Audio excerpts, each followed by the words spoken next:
the viewers, the listeners. Today I'm having an interesting conversation on the history of the linear no threshold model. And my guest is Dr. Edward Calabrese. And Dr. Calabrese, I'm going to ask you to introduce yourself to the audience. Well, hi, my name is Ed Calabrese. I'm a faculty member at the University of Massachusetts in the School of Public Health and Health Sciences in the U.S. I've been a faculty member here for a long time, since 1976. So I've kind of seen it all, so to speak, in terms of the field, in terms of this institution. And my general areas of interest have, I'm trained as a chemical toxicologist. That's what I'm trained as, board certified in the world of toxicology. It just so happens that my research interests have gone into focus on the nature of the dose response in the low dose zone. And as it turns out, I got particularly interested in dose response models, things such as threshold dose responses or linear dose responses. And my very first ever research experience, actually in the mid to late 1960s, was in the area of something I didn't even know the name of. It was a biphasic dose response that I later learned was called hormesis. I didn't know how to pronounce it or spell it, but now I do. And so, but as it turns out, I didn't do my PhD in my faculty research in that area. I did my master's work in that area and didn't know the term. And so then in 1985, I saw that there was a conference that was going to be held on something called radiation hormesis. It's going to be in Oakland, California in August. And so I looked at the conference brochure, and it talked about something that was strange to me, that low doses of radiation might be beneficial and reduce cancer risk, and that high doses, of course, were harmful. And so I really wasn't going to weigh in on that particular question. I really hadn't looked at it. But I remembered my work on hormesis and plants with chemicals back almost 20 years before.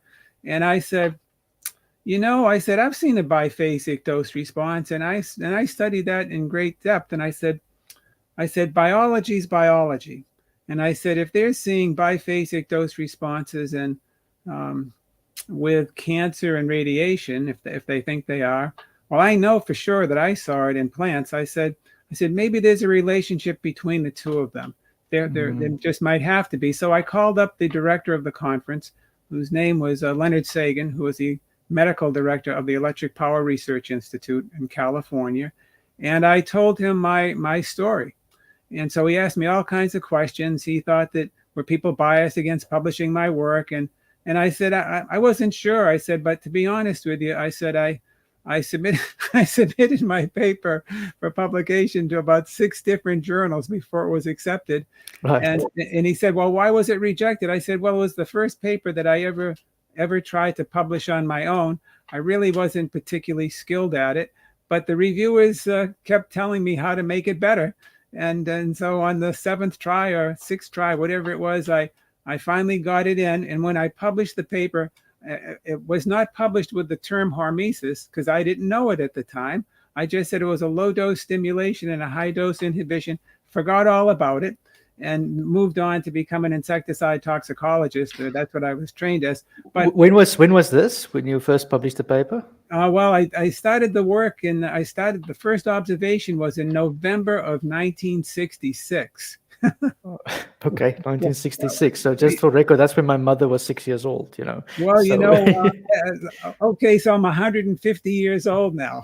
Right, fair enough. So this comes a long way. This is not a new story. Yeah, no, and I'd have to say that back in the 3 or 4 years I worked on that, actually, I probably did about close to 40 different experiments with multiple different kinds of plants, a variety of different synthetic growth inhibitors on plants, saw hormesis in a wide range of respects. And my advisor, he reminds me of critics today. This guy wouldn't believe anything. I came in and I showed him a low dose stimulation, high dose inhibition, and he says you have to replicate that study. he said, this time you're going to have to replicate it with more plants. And you have to have more treatment groups in the low dose zone. And so I'd go in and I'd show him that. And he says, you might be convinced, but the world isn't going to be convinced. You have to go and replicate it again and again. And he said, you're only getting about a 30 to 50% increase in the growth. How do you know that's not just due to background variability? Well, this guy made me replicate this research on the specific research on this chemical on that plant. I'd say at least 12 different times, a lot of times. And then I went to him. I was just ready to say, I'm quitting this stuff because I'm convinced. And then he finally said, yeah, I think you've got something here. And then I was treating these plants in that were grown in soil. So I was applying a chemical solution to the soil. So he goes and says, well, maybe this low dose stimulation is due to the microbes in the soil chemically changing this treatment to some new chemical form. Why don't you do the same experiment all over, but in hydroponics? Avoid the soil, just in solution. I said, well, that's a great idea. I said, I'll do that. So I had to learn how to do hydroponics. I went and did that study, and I got the same low dose stimulation, high dose inhibition. And this time I only had to replicate it 6 or 7 times for him. And so I eventually finished it and eventually published it. And that was my introduction to, wow, I think there are such things as biphasic dose responses that are highly reproducible. But the interesting thing that I learned out of all this is that it's very, it's a very modest response, and you have to measure it over time. Because what I really found in this particular circumstance is that in the first week or two, this chemical actually caused a dose-dependent decrease. And that if you followed it over time, you saw an overcompensation or compensatory response such that at low doses, they became, they grew faster, or they pushed back against the inhibitory response. And then you had a low dose stimulation. So I just want to sort of just backtrack and get some terminology ready for the audience here. So we're talking of low dose response. You use the words it's biphasic, but we can use the words hormetic, I suppose, for this discussion. And from reading your work, you're talking about a J-shaped response, right? So, that's right. But in this particular case, because it's growth, or it could be longevity or something like that, I plotted it so it's an inverted U. But if I was to take a look at reducing mutations, reducing heart attacks, reducing strokes, reducing cancer, usually people who do that plot them so that you see a J-shaped curve. But it comes out either way. It's hormesis either way. So to just understand the phenomenon again, just for more clarity. So if I have an organism, if you will, and you put, let's call it a toxin or chemical in, it doesn't have to be radiation for this argument's sake, but we're obviously going to focus on radiation for this discussion. If I give it a very high dose, it will die, probably. It will be destroyed or it will be damaged. But if you give it a low dose, there's not a linearity. There is a beneficial response. Is that like a great simplification of it? Yeah. In general, that's true. Sometimes the low dose you have to understand whether it's beneficial or harmful within a biological context. So say, for example, you might give an antibiotic, penicillin, to bacteria. A human might take that to kill the bacteria. But at low doses, actually, the bacteria, its growth is stimulated by low doses of penicillin. So in that case, the low dose stimulation would be beneficial to the bacterium and harmful to the human subject. But it's still hormesis. But so you have to understand that within a biological context, so that you just can't be everything is beneficial. Yeah, okay, it's beneficial to one, but harmful to the other. You just have to understand the circumstance of it. I can't hear you. Sorry, I would say there is complexity there, obviously, but I sort of want to pivot this conversation now to the linear no threshold model, and particularly as it applies to radiation. And can you maybe just give us an understanding first, for those who are not so scientifically informed, what is radiation? And then from there we go to LNT. Well, radiation is It's energy, and it takes different forms. It could be radiation from the sun, radiation from radionuclides. It should be the disintegration of atoms such as uranium, plutonium, things of that nature. And there are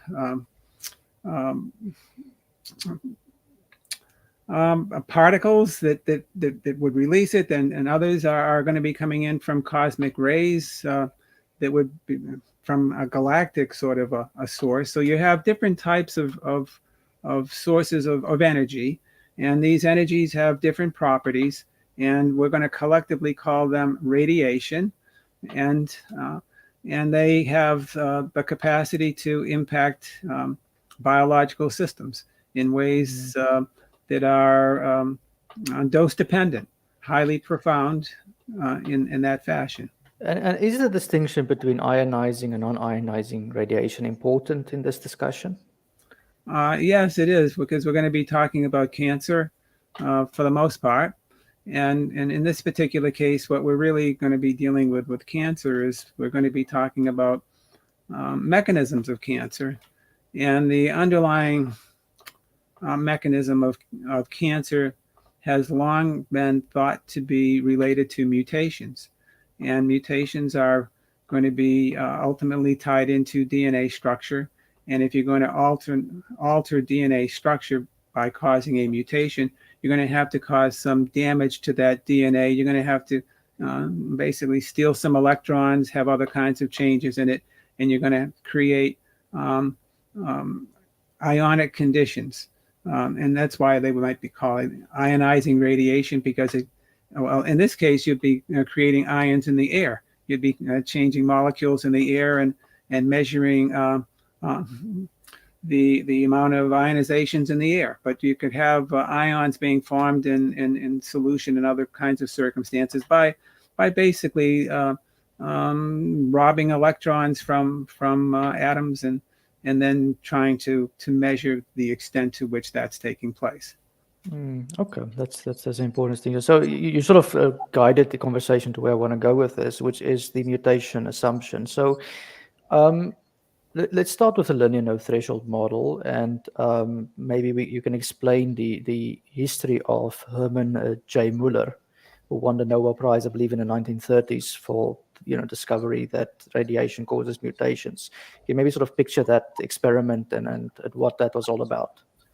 Okay, well, Muller actually does his experiment, becomes famous, so to speak, with this experiment that was really made his first major observation of what he called gene mutations in November of 1926.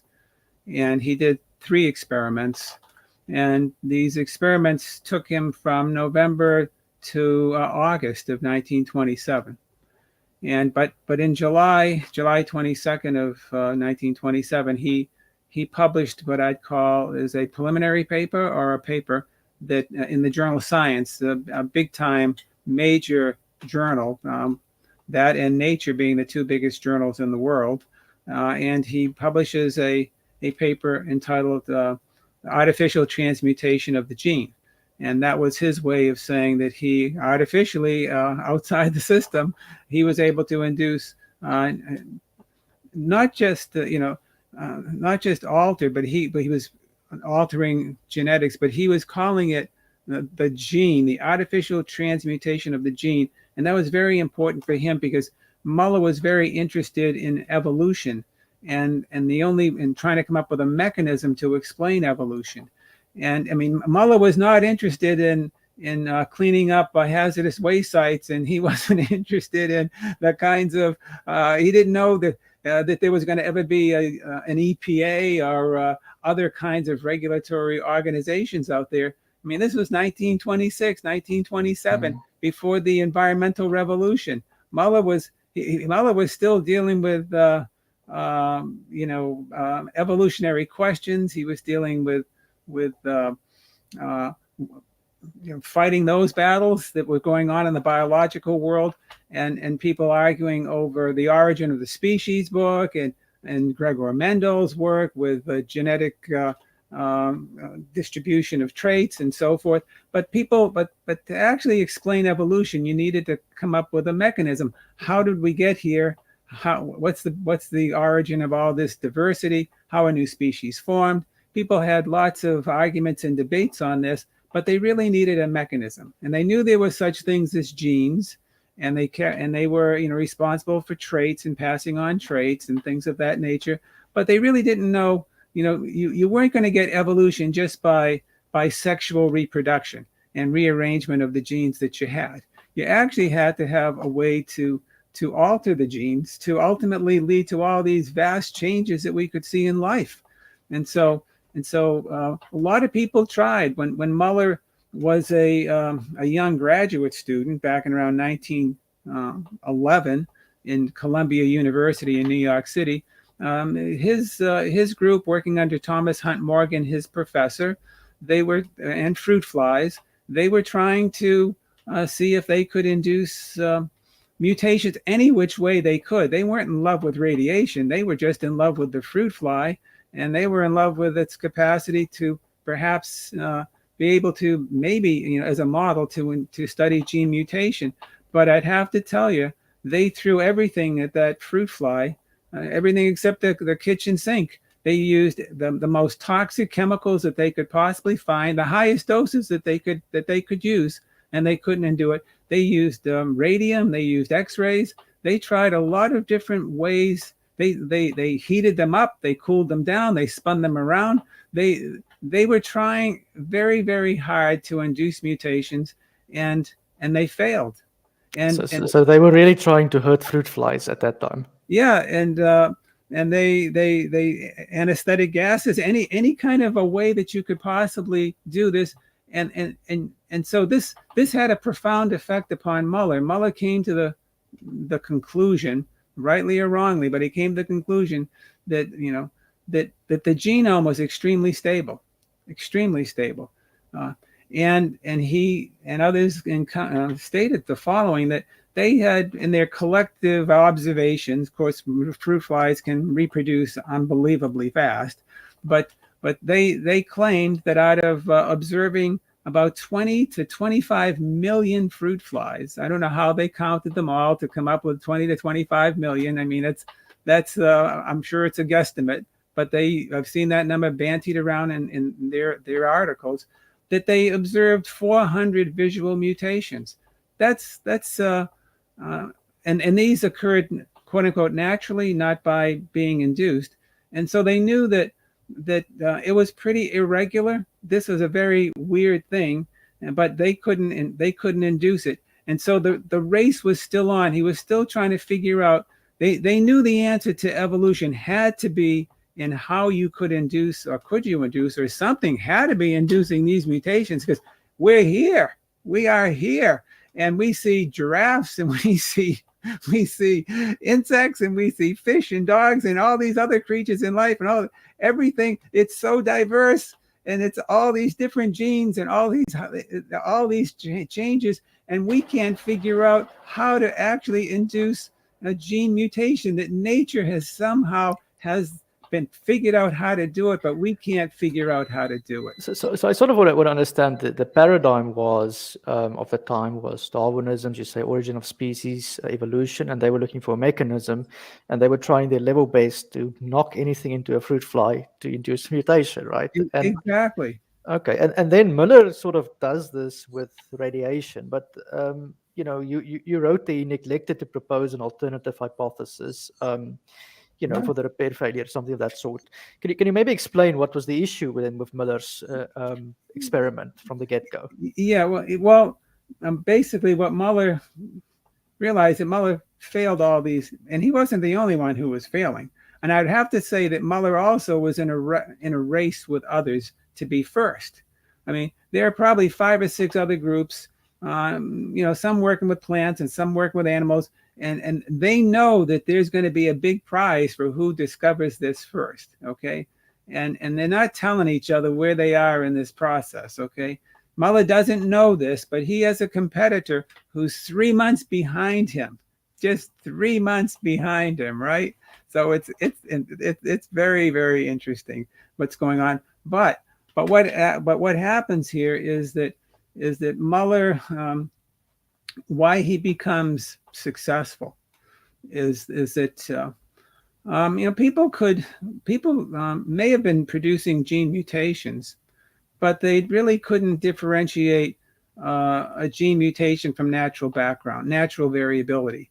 Now you might blast the heck out of an insect, and you might see a slight change in an antenna or a wing structure. It may be slightly different here. I mean, you could kill them, but you're really looking for something that's sustainable. And they really couldn't quantitatively differentiate between perhaps induced variability from natural background variability. But Muller came up with an idea that would actually, it was very simple, but nobody else thought about it. And but what he did was he decided to look at sex-linked traits, and sex-linked traits that were tied to it's kind of like in human sex-linked traits. And so that, for example, we might have color blindness, which is a sex-linked trait, which is found predominantly in males. It's a trait that's on the X chromosome, and males have an X and a Y, and it's held on that portion of the Y of the X chromosome that the Y doesn't have. So males have one gene for that trait, whereas females might have two. And so if you have a mutation there, you don't have anything to balance it, and so you might come up with your sex-linked trait, whereas the female have much lower chances of getting that.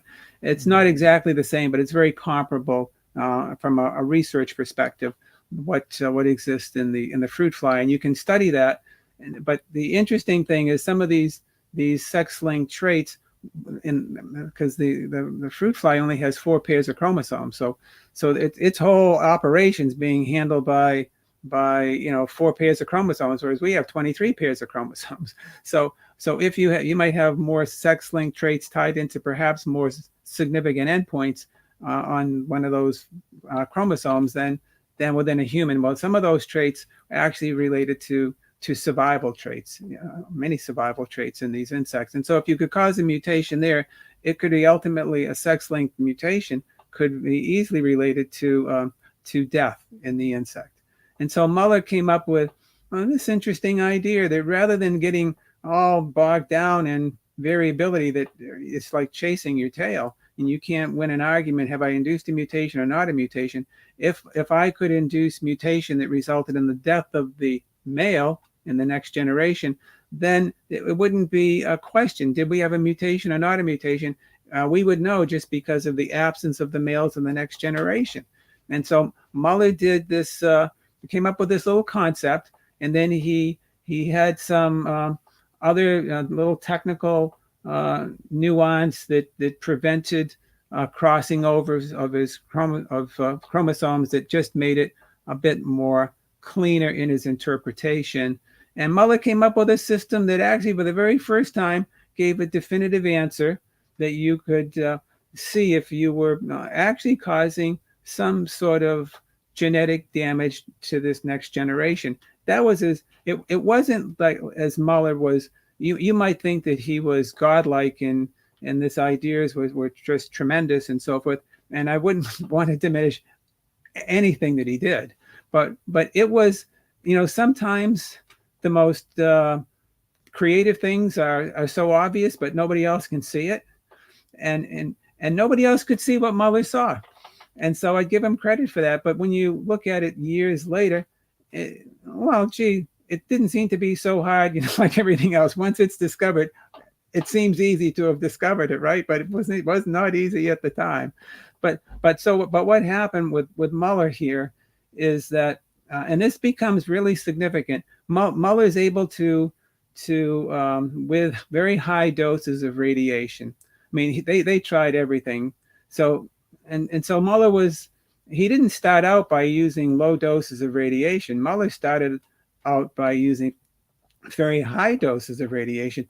Muller's, and you have to also understand that insects are very resistant to radiation compared to mammals. Yeah.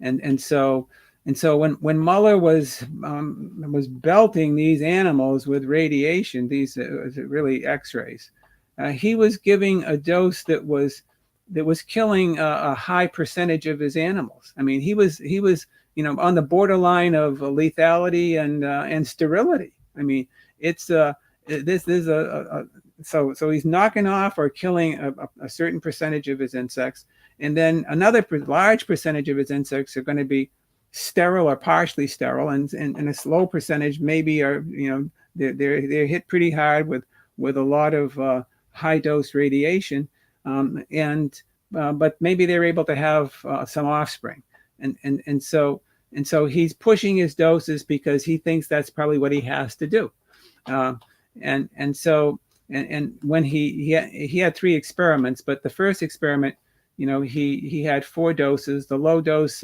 gave a suggestion of a potential threshold, but it wasn't with his more sensitive model. The last 2 experiments, he only had 2 doses, and it was with the one that had the crossing over advantage to it. So that gave him the cleanest data, and that's what he was basing most of his thoughts on. But as it turns out, Muller was able to induce these what he called mutations, sex-linked recessive mutations, and he got so excited, he just. But see, you have to picture his mind. He doesn't know if somebody's ahead of him or behind him or where they are. He has to be first, because if you're not first, that if you're not first in this world, second's the first loser. You don't get the prize. And so Muller knew the editor of Science Journal. That person had been a professor at Columbia University in the psychology department. And he, in fact, was a close friend of Muller's advisor. He was so close a friend of Muller's advisor that he even got one of his daughters to go and do her graduate degree with Thomas Hunt Morgan, and was a graduate student at the same time with Muller, and co-published a couple of papers with Muller's advisor. And so you're making the point that there was already signs of, I don't know if corruption is maybe a strong word here, but at least some close links between the editor of Science and Muller. And as you said, now the paradigm of the time was like, we have to find a mechanism for evolution. Muller shoots these fruit flies with high dose radiation. He induces mutations, and he publishes in Science. Okay, so that's you're giving him too much credit, because, and the editor maybe too much credit. What they are now, this is the biggest question that's facing biology at that time. Okay, it's a big question. And it's going to be, I think most people knew it was going to be worthy of a Nobel Prize, whoever got there first. Right. And so he's at the top of his game. He's competing with others who are at the top of their game. They want this thing, right? Now, it would be nice if you were first, if you actually showed the data in your science paper, so that because you're claiming that you have now the mechanism of evolution. And so, well, okay, show me the good. So when Muller publishes his paper in Science in that July 22nd of 1927, Muller shows no data. Okay, that artificial transmutation of the gene paper, that the title that I mentioned to you a few minutes ago. Well, when I wanted to read Muller's paper, I wanted to see the explanation and all the data. When I got the paper, I couldn't believe it, because all it was a discussion of what he said that he did. And actually, there was not a single bit of data within that paper. Now, I have to tell you, I have submitted probably 70 papers to Science with data. Well, it goes without saying that you need to at least provide some data for what you're doing. When you're making a fundamental claim, you have to, not just some data, usually you have to have, you have to be able to show what you have, right? Convincing data to reviewers. And so if you don't give data to reviewers, then there's nothing for them to actually review. I mean, you're reviewing a person's interpretation of their data in their study that they don't show you. And so what is there to believe or disbelieve you? And so you might say, well, why would the editor in Science actually publish something like this? Well, we begin to look at self-interest, and at the time, that journal, Science, even though it's owned today by the AAAS, the American Association for the Advancement of Science, that was not owned by that AAAS group at that time. It was actually owned by that Columbia University professor. It was privately owned. After he died, in his will, so to speak, it was then given to the AAAS organization. But at the time, he, a private person, owned it. It was the society's journal, but they did not own it. Now, the interesting thing that I found later on in this story is, well, what was the quid pro quo? How did Muller work the deal? And how was this arranged? And I learned that after Muller, completed his experiments, he went over and finally presented his data at a conference in Berlin in the second week in September of 1927. And that's where even though he didn't show his data in Science, he had to show his data at the conference, and he actually does and becomes convincing. And so what happens with Muller? A couple things happen with Muller. Muller publishes his paper showing the data in the conference proceedings, but not in Science. Okay. Now, most people it was a very hard to get conference proceedings, not very widely distributed. I have, basically copies all over here, hung on the wall and so forth and everything. It's actually, for a Nobel Prize work, it's a very poorly written paper. It has no methods and materials. It has no references. It doesn't discuss anybody else's work in relationship to his. If that paper had been submitted to a regular journal for peer review, even if it was a Nobel Prize winning paper, which this one, let's say, it was a Nobel Prize winning research at the time, they would have just threw it back at him and say, you have to write this paper like a normal paper. You have to put in your methods. You have to discuss the literature. You have to do what everybody else has to do to play the game by the same rules. Muller didn't do that. When he got into this game, what happened was he uses his contacts at Science Journal with the Columbia professor there to get it in. And then when he really has to show his data, he publishes a paper in a proceedings that's not going to be read very widely, and it's not written in a way that's according to form and that with the necessary things that you have. But I would understand there's the Nobel Prize that he won, which was, I think, 1930s. Okay, he won it for discovering, the mechanism of evolution, if you will. And that was based, if I understand you correctly, on a paper that had no data, and it might even be based on data presented at a proceedings, but that paper, did not conform to the standards even of the time, correct? A method of how it was put together, for sure. It was a poorly written paper. Okay. So what is then the next story in this? So Muller gets the Nobel Prize. And then I guess people would ask, okay, so what is the relevance to this and the linear no threshold model of radiation? How does that how it all fits? Yeah, well, how it all fits? Well, it fits together pretty well, because Muller was claiming that he induced with radiation the transmutation of the gene. He introduced the concept that he claimed other people had induced, breaks in chromosomes, deletions in chromosomes, rearrangements of chromosomes by blasting the little organisms that they were working with. But Muller claimed, oh no, I've done it differently. I've been able to induce these very tiny, teeny weeny, what he called, first he introduced the term in his paper in Science, point mutations. So it's a change within the gene itself. It's not just disrupting of this whole chromosomal structure and reattaching broken pieces together. He's making these little micro changes in this, and he believes that it's these small micro changes added up over eons of years that contribute to the evolutionary change. This is how he did this. And I'd have to tell you that he's doing this by treating these animals not with teeny bits of radiation.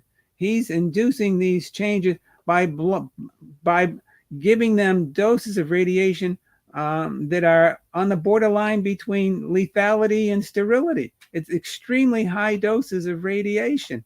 And so when Muller comes back, he has a best friend. His name is Edgar Altenberg, who's also a PhD in this area. And they've done a lot of work together. And I mean, he's a friend that went back to his high school days. They know each other extremely well. And Altenberg and Muller remained closest to friends, and they die within months of each other.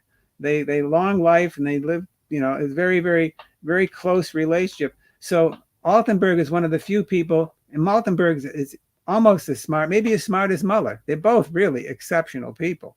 And Altenberg, he's able to criticize Muller. And he says, Herman, he says, how do you know that you didn't just blast big holes in those chromosomes? How do you know that? You're seeing deaths and so forth in the next generation. Where's the mechanism? Where's your proof? He says, you're in trouble if you're making a claim, but where's your proof? And so this became a big issue for Muller, and this would hound Muller until he dies, and ultimately what's going to happen here is that Muller, created this great excitement with his claim of artificial transmutation of the gene, but he made a claim, and he could show all these the deaths in this sex-linked recessive next generation. The males didn't show up because they were dead, so to speak. The females did, and you could count them, a visual representation really. But the issue was, did he really induce gene mutation, and what's the proof? Now a couple things are happening here, and how does it relate to LNT? How does it relate to evolution and so forth? And I'll try to make that connection right here for you. And that is that Muller, I'll go back to graduate school, when he saw they had the 25 million mice and they had only the 400 visual mutations, Muller believed that he still had to have a cause of evolution, but he knew that evolution had to be caused by mutations. But since mutations were so rare, this is his view, so rare, he came to the conclusion that evolution must work by mutation and then natural selection, kind of like a neo-Darwinian approach. Okay, but Muller felt that since mutations were so rare that they weren't actually repair, he ignored repair from this whole potential. And so he felt that it probably, if you had repair, then evolution wouldn't even take place. And so what happened is that Muller only created one hypothesis, and it was this hypothesis that evolution took place after he had induced radiation-induced mutation. He thought that now we had at least a cause, an inducer of mutation, and maybe the only way that radiation that evolution could take place was that you had to have a linear dose response that would ultimately cover all organisms on the face of the earth, because all organisms had to have a mutational and evolutionary component to them. And whether they're hidden under rocks or all around, they had to be exposed to radiation to some extent to make this happen. And he concluded that since it was very difficult to induce gene mutation, that any mutation that occurred would not be repaired. They would just be selected in or out of the next generation if they were a positive or negative mutation. And since most mutations were negative, it would even be a much smaller proportion that would actually really drive the evolutionary framework ahead. Now, what Muller didn't conceive of is that if you looked at the 400 visual mutations out of 25 million, that's pretty rare. But you could have explained that equally well by saying the genome is very unstable, but the genome has the capacity to actively repair damaged DNA. Yeah. And you could come up with 400 out of 25 million with that hypothesis, as compared to his own hypothesis. But he never allowed that to enter into the picture. And when Muller was after what happened with his research in 1927, he got a couple of students to follow up on his work, to take a look at a dose-response relationship. Now, I have to tell you, when Muller gave his flies radiation, the X-rays, I've calculated this out, that Muller was actually giving his fruit flies about 100 million times, 100 million times more than background. So you and I are sitting here and we are being exposed to cosmic rays and radiation from our diet and whatever else we're getting from our terrestrial environment, right? Muller gave his flies 100 million times background rate, a dose rate. 100 million. It's hard to even conceive of this, right? I'm surprised the fly is still there. I mean, I would think the thing would be, Well, combusted. a goodly number didn't live, put it that way. And a goodly number were luckily that model was a highly resistant model, but it still wasn't a good time for those who even survived. I mean, if you want to look at it from that point of view. So it's hard to even relate those doses to anything. I mean, it's seriously. And then he had students who followed up on his work, 2 students, and they had 4 or 5 doses. They brought it down to about 20 to 30 on the low dose side, 30 million fold higher dose rate than background. It was still quite high, and they showed in his system a linear dose response. With those data, Muller then made the big public declaration that the dose response was linear all the way down to a single ionization. And so he extrapolated from the high dose, the lethal dose range, if you will. That's right. And he just said, well, guys, put the line down, and obviously low dose, it must be dangerous as well. Well, and then but it's even hard to contemplate a single ionization and so forth. But that's what he did. And then but the next big key, and he actually called LNT, he called it the proportionality rule. In 1930, he had the precursor term, he called it proportionality rule, which is just a linear dose response. And then in 1935, the term LNT gets created, LNT single hit model. And it was a model that was created in Germany with some very smart physicists and some radiation biologists, colleagues of Muller. And they created a paper that was published in German.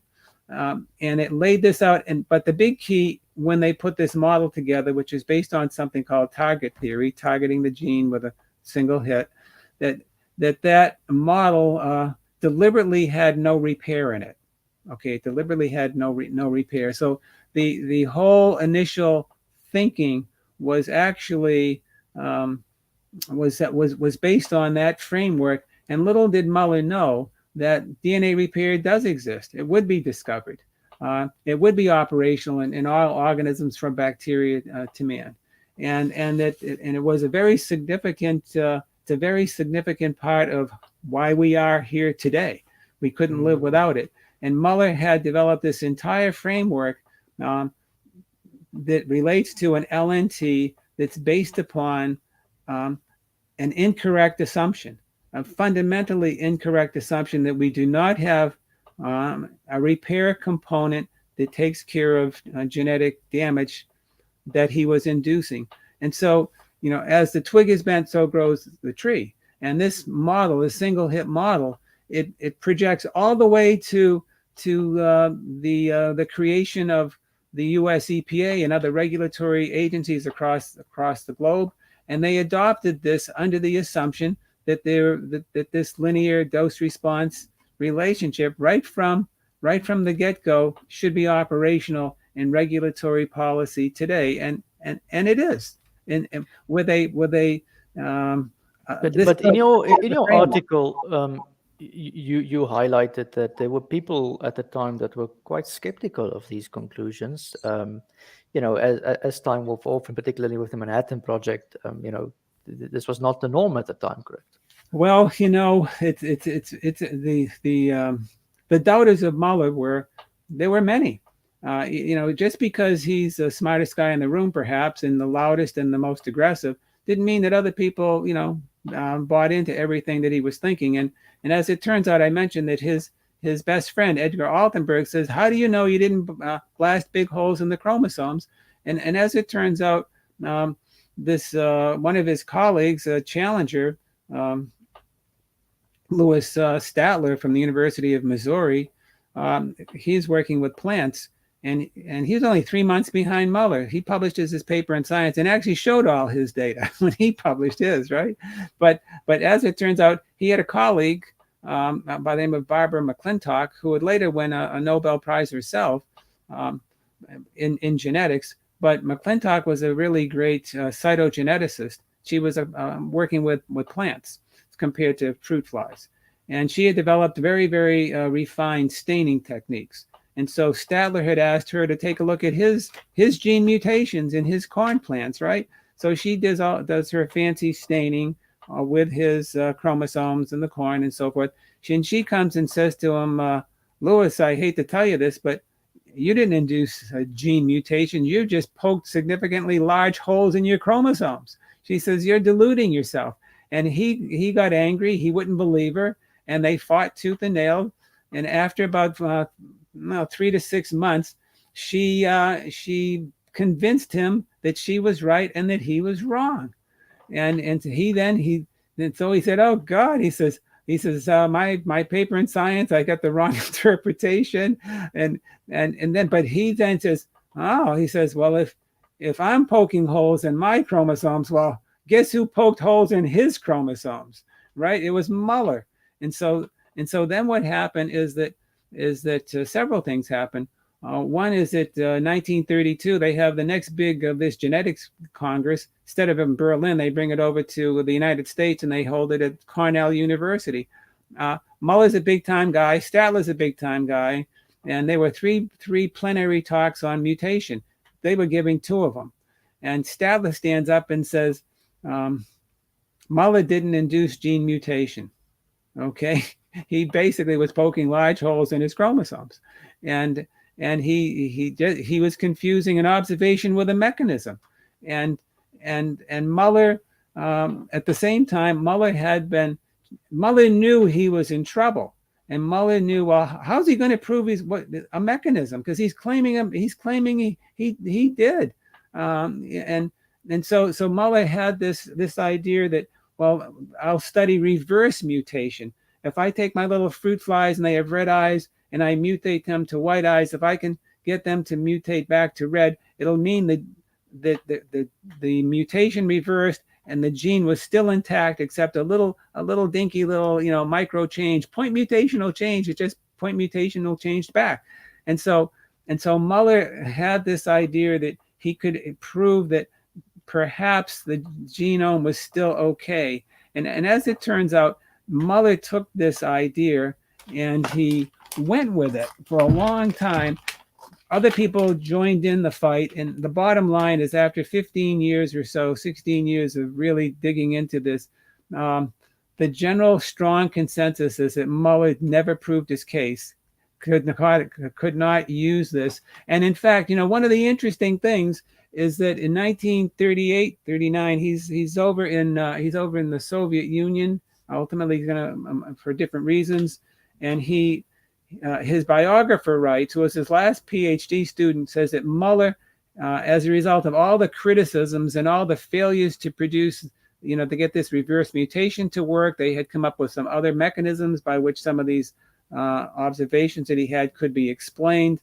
That Muller had begun to himself self-doubt. This guy who never doubts anything began to privately, and he revealed this to this graduate student and everything else in all this work, that he had doubts that, well, maybe he was wrong after all, and that sort of thing. But nonetheless, this was moving forward, and Muller was actually losing this fight between him and Statler and other people in the world. So how the heck did Muller recover and still have this impact? Well, what actually happened was that Muller and Statler are 2 great scientists, very smart guys, and they think very differently. Statler is very sophisticated, suave guy, very polite, very gentlemanly like. Muller he's the opposite, but they're two grand chess masters, and they compete with each other. And I got copies of all their grant proposals for 15, 20 years, read all their proposals, how they went, their thinking. And Statler was always going after the mechanism. Can you explain this? And he was ultimately pushing Muller into a corner that Muller couldn't get out of. Muller in 1938 came up with a new thought, and the thought was, how can I save my mutation theory and my linear dose concept? I got to get this Statler guy off my back. This guy is just, he's a bear. And so Muller comes up with an idea to evaluate something called, trying to evaluate the risk of radiation. Can it be evaluated by something called total dose or dose rate? That means this total dose for Muller would mean if I gave a big dose of radiation all at one time, it would cause so many mutations, X number of mutations. If I took that same dose, but I titrated it out over the entire life of the fruit fly, but at a much lower dose rate, would it all add up to the same total? And Muller says, yes, it would. And Muller adopted a piggy bank theory of mutational damage. Every single exposure, the damage counted. It's just like a piggy bank. It just keeps adding up. Whereas the dose rate... he says the cumulative dose would be equivalent if you shoot it at once, basically. That's right. That's right. Okay. It all adds up to the same. You give me $1 today, or you give me 100 U.S. pennies over 100 days, I'm still going to have $1 after 100 days. You know, something like that, right? And so that was Muller's view. And so he gets a graduate student. He's over in Edinburgh. Over in Edinburgh. He arrives in, I think, late 1938. And he stays there until just about 1940. And they all have to take off because World War II is engaged, put it that way. And so, but while over there, he gets this graduate student from India to do a project for him, and it's going to be testing this hypothesis, and it's going to be, it could kill two birds with one stone. If it works, it'll confirm that you can go down to as very low dose as possible to induce mutation, and at the other hand, what that's going to mean is it's the LNT will also be supported. It'll be work both ways for him. And so what happened with Muller is that the student actually does a dissertation, and his data supports Muller's interpretation. This is very significant, and Muller jumps on this like, this is wow. It's like he pulled a rabbit out of a hat. It was like he was being beaten and everything else. And this student's data comes in and says, see, it supports the piggy bank theory. And therefore these other things are correct. And Muller made a very big deal of this, a very big deal of it. Now, again, he doesn't publish it in the peer-reviewed literature. He publishes it in the conference proceedings. And as a result of that, I believe that rehabilitated Muller, given everything else, and given dropping of the atomic bomb in 1945 and all the scare associated with the dropping of the bomb, that in 1946 Muller gets the Nobel Prize. And so I think this study really rehabilitated him in the broader scientific eyes. It confirmed all the initial excitement about him, and given politics and given publicity, the timing was perfect. If the atomic bomb hadn't been dropped, he may not have gotten a Nobel Prize. It just may not have been prioritized, but he did. And then Muller was able to go forth on this. Well, the interesting thing here is that Muller, the study of this graduate student has always been assumed to be an excellent study. And so what happened is that I was able to go in and get all the letters between Muller and him. I got the results from the the committee about what he did. I got lots of, obviously some of the notebook sort of stuff and the original dissertation, lots of basic data, some that weren't published and some that were in the dissertation. And what I found was he had so many irregularities in the study, so many deficiencies in the study that were actually pretty striking. And Muller had taught him, the guy, he wasn't really an insect guy, fruit fly guy when he worked with Muller, but Muller taught him preliminary stuff, how to do crosses to create homozygous strains of insects and the like. And then after several weeks, maybe a month, whatever the time, I'm not sure, but it wasn't too long, Muller took off and he came back to the United States and spent the next about 5 months, 6 months away in the US. And so there was communication by letter. However, snail mail worked back in those days. I mean, there was traveling by boat. Muller took the Queen Mary, back, from England to this country and back. I mean, yeah. And so he's gone from May until probably October 1, and it was during that time period when the guy did his actual dissertation. Because when they came back, it was getting pretty rough in terms of World War II. They were trying to close shop up and go, and he wanted to go back to India. He had to go back to the United States and all that sort of thing. But in the course of this, what I found was that they had so many problems. The first thing is in the letters that this fellow wrote to Muller, he's supposed to come up with homozygous crosses, and he can't do the crosses correctly. He said, you said this is going to be a problem. You kind of doubted if I could possibly do it, and I don't even know if I can possibly do this. This is not working out well. And I know for sure that he introduced multiple substrains and did not have the homozygous insects within. So I sort of just want to get this. This is now the Ray Chaudhuri study that you yeah, that's right, graduate student. And you're basically making the case, first of all, to recap the conversation. So we have Muller in the 1920s shooting fruit flies with a hell of a lot of radiation. He proves, if you will, use it in inverting commas, the mechanism of evolution. People started getting skeptical after this thing was announced. But then, just before the atomic bomb, this Chaudhuri guy, his graduate student, reproduces his study. And you make the argument that study was as bogus as the first one.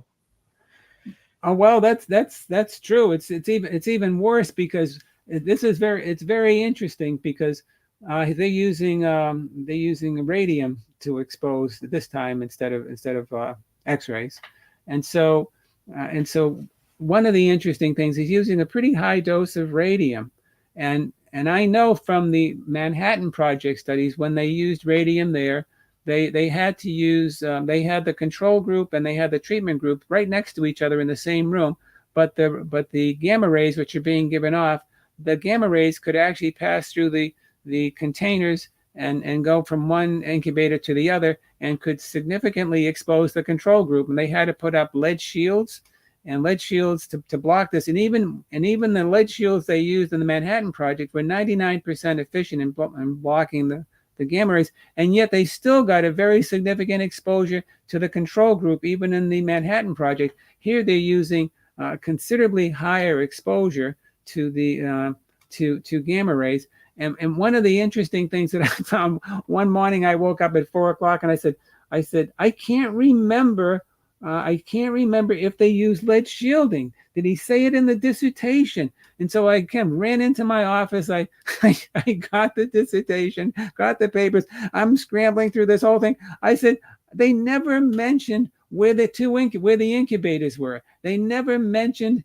if they had lead shielding. This is in this Ray Chaudhuri, Edinburgh study. If they had lead shielding, the control group, my calculations, the control group would have been exposed to 24 rads of radiation. It would have been an extremely high dose from our perspective, put it that way. Mm-hmm. And let's say that they did that, they still didn't see any changes in mutation rates in their controls. And I'm saying, God, I said, this is a real issue. And so I've now, and this is like a new discovery in the last 18 months or so, but I have so many irregularities within this study. But Muller, the interesting thing that Muller does when he gets his Nobel Prize, he stands up in front of the group, and Muller tells the group, oh, this Rachel Horry study confirmed all my work. It was great, and it made this, and he used this to transition to say you can no longer have any confidence at all and use the threshold model. You have to go to a linear dose response model. And he was basing it all upon this very compromised, I'll be impolite, bogus sorts of research that was done. And maybe it would have done better if World War II wasn't pressing down on these guys, because it was really, the poor kid was working on his own. Muller, takes off for 5 months, doesn't show up, and the kid is not an entomologist, is not a a Drosophila person, isn't even a radiation person for that matter. Do you know how old he was at the time? Rachel Horry? Yeah. And I don't know. I would have to speculate he was in his mid-20s, but other than that. Okay, so but just to show the absurdity of what is going on over here at the time, we have a bad study in the 1930s. Muller, everyone doubts it, and then Muller gets a graduate student, which is a young guy in his 20s, probably incompetent because you say that he's never experimented on fruit flies, clearly doing this, well, I call a bogus study, to confirm the Nobel Prize. And then Muller goes up on a stage and he says, okay, guys, well, everything has been proven. So I want to now go to the next step here. And this is the Manhattan Project, because this is now during the war and the Manhattan Project goes on. And you see Muller, because he's now this important person in the field, he's discovered the mechanism of evolution. You say he convinced the Manhattan Project researcher Kurt Stern to replicate and strengthen the findings of Rachel Horry. Okay, so the bogus study has to be replicated during the Manhattan Project. Maybe elaborate a bit on that. Right. Well, I think that Muller knew more than, Muller's a smart guy. He understood probably better than I did. He could I'm sure he could tear a genetics study on Drosophila apart better than I could.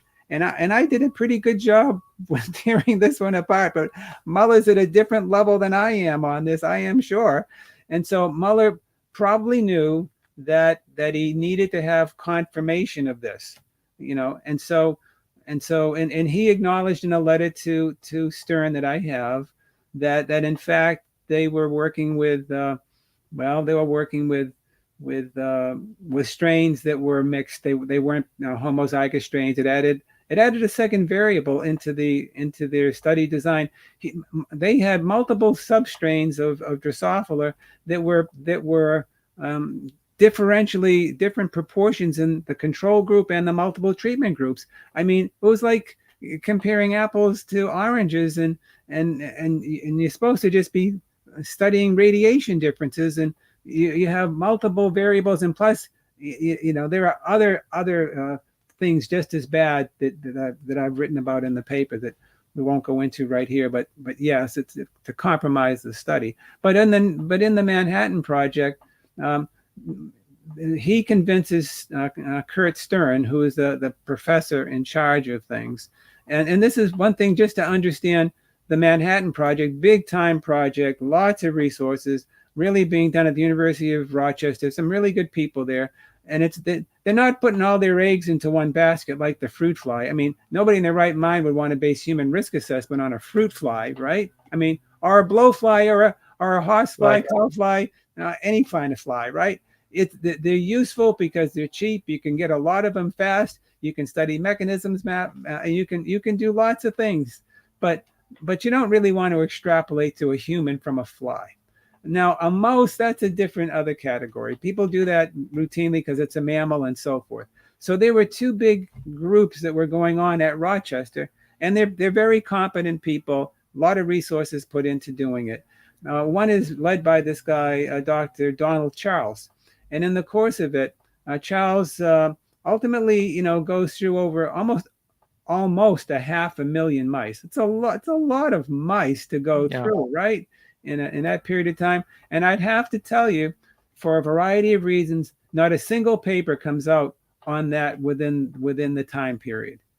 None. there was a short review of a 2 or 3 page review, brief summary in 1950, 5 years after the war is over, and then 4 years later, poor Donald Charles, because of a variety of circumstances, commits suicide in a downtown Manhattan hotel. Leaves a suicide note, actually. 1961, a group of his colleagues got some money from the U.S. federal government, and they tried to reconstitute what can we say from this study, even though it's almost 20 years after it was started, and much data was missing. They did as good a job as they could possibly do, but in the end it yielded nothing, and science had passed them by.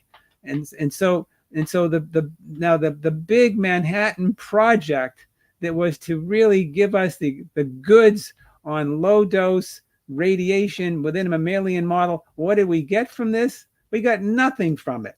Okay, nothing from it. No papers published from Manhattan Project. Well, just the brief note in 1950, 2 pages or so, and then in 1961, and that was that, and they acknowledged missing data. I mean, it's all kinds of issues was never used, nothing, and so then what happens? You have to realize that, well, what are we going to base everything on then if the mouse data are basically. But I want to understand that. So during the Manhattan Project, there was 1 million mice irradiated, if you will, to test if there was cross-generational effects, or test the effect of radiation and stuff. And you're saying out of that 1 million mice, we got no papers basically published. Well, I'm going to say it was between 400 and 500,000 mice. Okay, 400, whatever, but 400, 500,000, so it's 500,000 mice. Okay, yeah, that's exactly right. Exactly right. That the literature is very clear on that. That's not like an opinion. Okay? Right.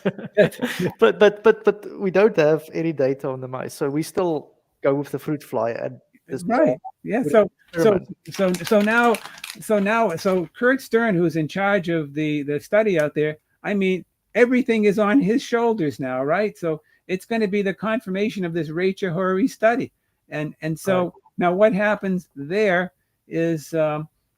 This is where the problem really, you think we have problems, this is where the problem really begins, right? This is your history. This is the history of where LNT and all the malfeasance seems to, I think, in my opinion, kind of come to be. And that is that Muller and Stern and all his band of radiation geneticists, colleagues, comrades, whatever they are, band of brothers, they all believed, as Herman did, in LNT. I mean, this was like almost a religious belief. You have to very, very strong belief. Now, and they believed that they were right and they were trying to save the world. All this conviction of it's like a religious mantra. And so as it turns out, they were going to do this dose rate, total dose confirmation study. I mean, just kind of like Rachel Horry did. So they had to give the one big dose all at one time, and then they would take that dose and titrate it out. And but it was such a big study because it was the Manhattan Project that the first acute phase, the piggy bank part of the story, was done by this guy Warren Spencer, and he was a PhD in Drosophila, very competent guy. He uses about 5 different doses. And it's all given within a short period of time, very acute doses. And he shows a linear dose response. It's exactly what they wanted to get. And so, but everybody kind of knew that at the doses he was giving, he was probably going to get a linear dose response anyways. Okay, but that's what he showed. But the big test was going to be, well, what happens when you do the chronic study? So they took the lowest dose that Spencer gave in his acute, and they gave it to, and they took that dose and they titrated it out over the lifespan within the fruit fly that this person by the name of Ernst Kasperi did. He did that follow-up chronic study. And without getting into all his details, I'll just take you to, he gets the results in, and the piggy bank theory suggests that the amount of damage that Spencer got, Kasperi would get the same amount of damage. They would just add up to the same total because they're giving the same total amount of radiation. As it turns out, well, Spencer certainly got, some damage. And when Kasperi looked at his damage, he didn't get any damage. His results were not different from the control group. It wasn't what anybody expected. So Kasperi's results contradict Spencer and Muller and Cicciotti. So he goes in to see his boss, which is Kurt Stern. Mm-hmm. And I can only picture, there. He says, Kurt, I hate to tell you this, but I didn't support the LNT model. We got no treatment effect. And so this is like, I mean, it's like, you're not invited to my birthday, that sort of thing, right? And so now picture you are Kurt Stern, and Kasperi says that to you. So you might say, well, that's great, Ernst, that's great. You're challenging the basic premise. That's wonderful. Science, that's what science is about. It's challenging, it's taking down ideas, and we get, so, yeah. But how does he respond? He says, I don't believe your data. I'll tell you why I don't believe your data. I believe your control group was aberrantly high. And the reason why you didn't see anything is that it was reading artificially high. And that's why you didn't see a linear dose response. That's why you see a threshold. He said, we wasted 2 years of work for this. And so, and so you would think that Kasperi would have been very discouraged. And maybe he was, but Kasperi had a little bit of fight in him. And so what that meant was for Kasperi is that he went into the literature and he started digging around to see, well, what did other people's control groups show?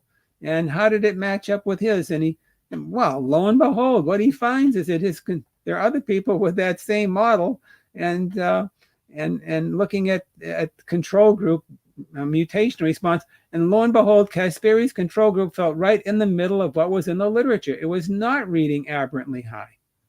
So Kasperi then, he basically goes in and sees Kurt Stern, his boss, and says, Kurt, he says, this lays it out, and to his credit, Kurt Stern agrees with Kasperi. He says, okay. He says, I thought that the story was over. Then Kasperi, won the argument, right? You think that but at that time, this Kasperi guy was obviously arguing against the Nobel Prize winner, right? He was arguing against the entire cadre of his field. I mean, okay, so you can understand why they wouldn't take him seriously just on the basis of authority. I mean, it's not a scientific argument, but you can understand the social pressure not to take him seriously. Well, that's true, but you know what happened? What this is where things get really interesting, and that is that somehow it must have been Stern. I mean, I don't know.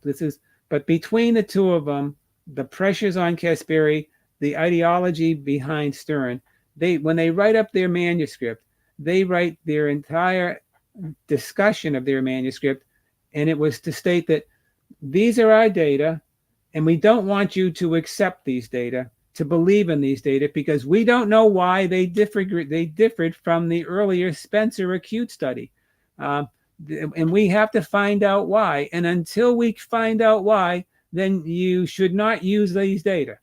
And they actually, when I first read that discussion, it was shocking to me. Usually you have a novel finding. This is a novel finding. He's discrediting an LNT model. This is a major discovery. You should be happy for this postdoc or whatever he is. But no, you're going to say, no, you're not. You can't accept my data, even if it's the best study to date. And so what they did was they wrote this up, and they took and they sent it to Muller.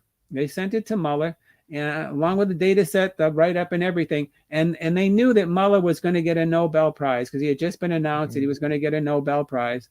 And so they sent the whole package of data to Muller on November 6th. And November 12th, Muller writes back, says, I got it. I got everything you sent. I've taken a look at it. This is a shock to me. It really, it challenges the LNT perspective. He said, it more or less, it can't be right. We have to replicate this study. Kasperi's, I'm not going to criticize him. He's a good researcher. We've got to really get to the bottom of this. You need more money, that sort of thing. but I knew at that point in time that he had seen the data, and this was a serious concern. But 1 month later, because he sent that letter back on November 12th, 1 month later, which was December 12th of 1946, Muller's standing at a podium over in Stockholm giving his Nobel Prize lecture. And that's when Muller says, the only study he brings up is Rachel Horry's study, the bogus study. And he says, and because of that study, you have to throw out the threshold and go with LNT. And he totally ignores the threshold supporting study, which is a much stronger study from Kasperi. And so I'm trying to figure out if at that time he believed already his own story. Of you say he obviously saw the data, but do you think he was just going with the flow, just going along with the story? Because I mean, you're now nominated Nobel Prize winner, proven this controversial claim of gene mutation being induced by radiation, and the basis theories of evolution, all that stuff, and yet you a few days or a few just prior to that, you were presented with results that actually kind of make you doubt it a little bit. What was going through this guy's head? Well, I think that one is that I'm just kind of picturing myself. Let's say by any if I were Muller, if I was to just picture yourself, Muller's seen everything. He's seen the Kasperi data. He's seen the Spencer data. He was the Rachel Horry, everything that he's seen really. And but the big key was this Kasperi data. That was big because a big study. It was the strongest, the best to date. And so I cannot imagine myself going in front of even a classroom, let alone a Nobel Prize group, and saying that there is no possibility for a threshold when I have just seen a threshold, and when I have actually requested the principal investigator, that's Kurt Stern, to get more money so that we can try to confirm or refute this big study by Kasperi. It means that there is a possibility. I mean, let's say we're not certain about anything in life, and let's say he wasn't certain about what the nature of the dose response in the low dose zone was, but it was an unanswered question. You had a challenge to it. So the logical thing in science is that, okay, yeah, Kasperi got this, so let's get a couple more people to study that same question and see if Kasperi's right. That's our working hypothesis, one way or the other, and something like that. But Muller, that wasn't the game he was playing. Muller didn't share anything, any doubts. Muller could have said something like this: there's a lot of debate going on about the risks of radiation, especially at low doses. I tend to support, in my own belief, that there's a linear dose response. That's what I believe in. But the jury's not settled on that, and we need more research. And now he could have easily said that to the Nobel Prize group, but this was his chance for leadership and to direct the field and to influence the media and public opinion and everything else. So was he honest with the group? Well, you can I'd be a little bit a small lie versus all this benefit. He was obviously weighing up his the accolades he was going to get, and this big name researcher. And so what happened was that, believe it or not, Stern followed his recommendation, got more money, and he actually went to evaluate whether Kasperi's data could actually be confirmed or not. And so that leads to the next aspect of the Manhattan type project, and that was the war ended, and Kasperi got a job in a university, and Warren Spencer went back to his university, and there wasn't anybody around to really pick up the slack, so to speak, who was going to do the confirmation study. So what happens is that in the course of life's events, he gets a young first year master's student to take over that confirmation study, and then by the name of Delta Uphoff. Okay. Now, prior to that time, he had a gigantic staff. He had these PhDs with a lot of experience in fruit fly and all that sort of thing. Now he has an inexperienced person who's coming in to do that sort of work, and so he's going to have to spend more time with her than he probably spent with the others. This is Kurt Stern. and the like. But as it turns out, what she's going to do is different in the sense that she is going to do this entire total dose versus dose rate herself. And whereas in the earlier case, there was a big study by Spencer, then there was Kasperi. So she comes in her first experiment, she does the equivalent of what Spencer does. She does an acute study, and she does basically the first experiment, and she uses the same dosage that Kasperi used, and she gets her results, but they become shocked with the first results. The first results are, unbelievably, her control group is reading aberrantly low. It's about 40% below what's known in the field, 40% below what is what Kasperi reported.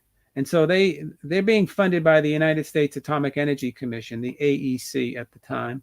So they write a report to the AEC, a 6-page report, in which they point out some really great concerns. And one was that this aberrantly low control, and they stated that the control was an aberrantly low, and it made the data uninterpretable. Now, he also suggested, raised the concern and said, it's possible that it was related to investigator bias.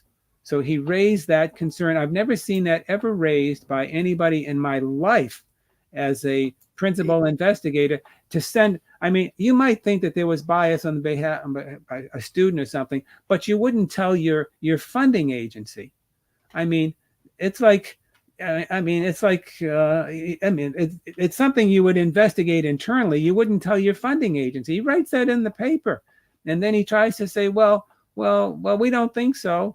But why did they get the very low control group? Well, it could have been inexperienced. It could have been due to just normal background variability. It could have been that the whole group was biased, and there are ways in which you could be biased in this work and come up with these sorts of findings. And sometimes bias, your biases, and sometimes biases are subconscious, and you don't know you're being biased, but you're still being biased, and those are really hard to figure out. And so what happened is that the first study comes in with delta, and it was not good. It was actually quite a shock. It's like, oh my God, I have another problem.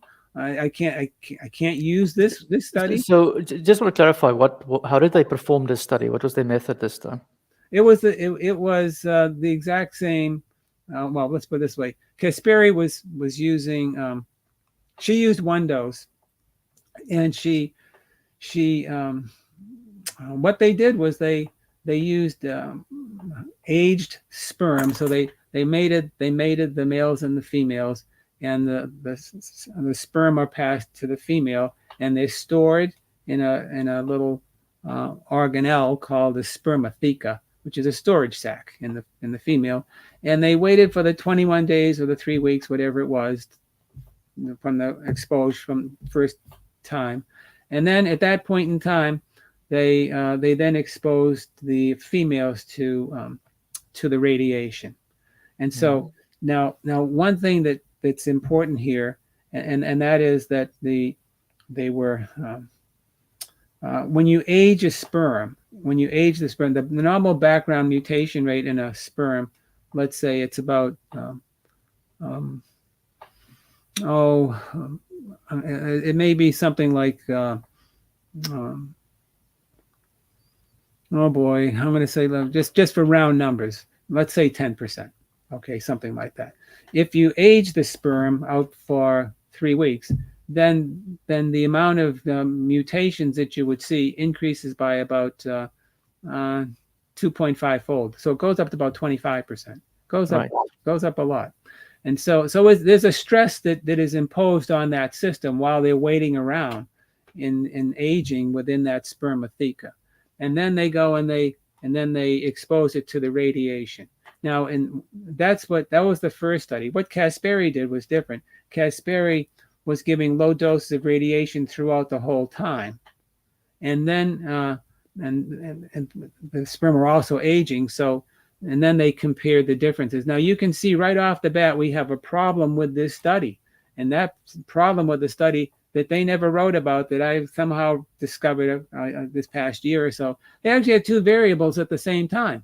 They actually have a high dose, give it all at one time, exposure, and they have this chronic exposure. That's what you're really testing, is it's this piggy bank theory. But what they did was something different. They actually gave the acute dose after this 3-week period of aging the sperm, whereas the other, and that's a type of what you call preconditioning exposure.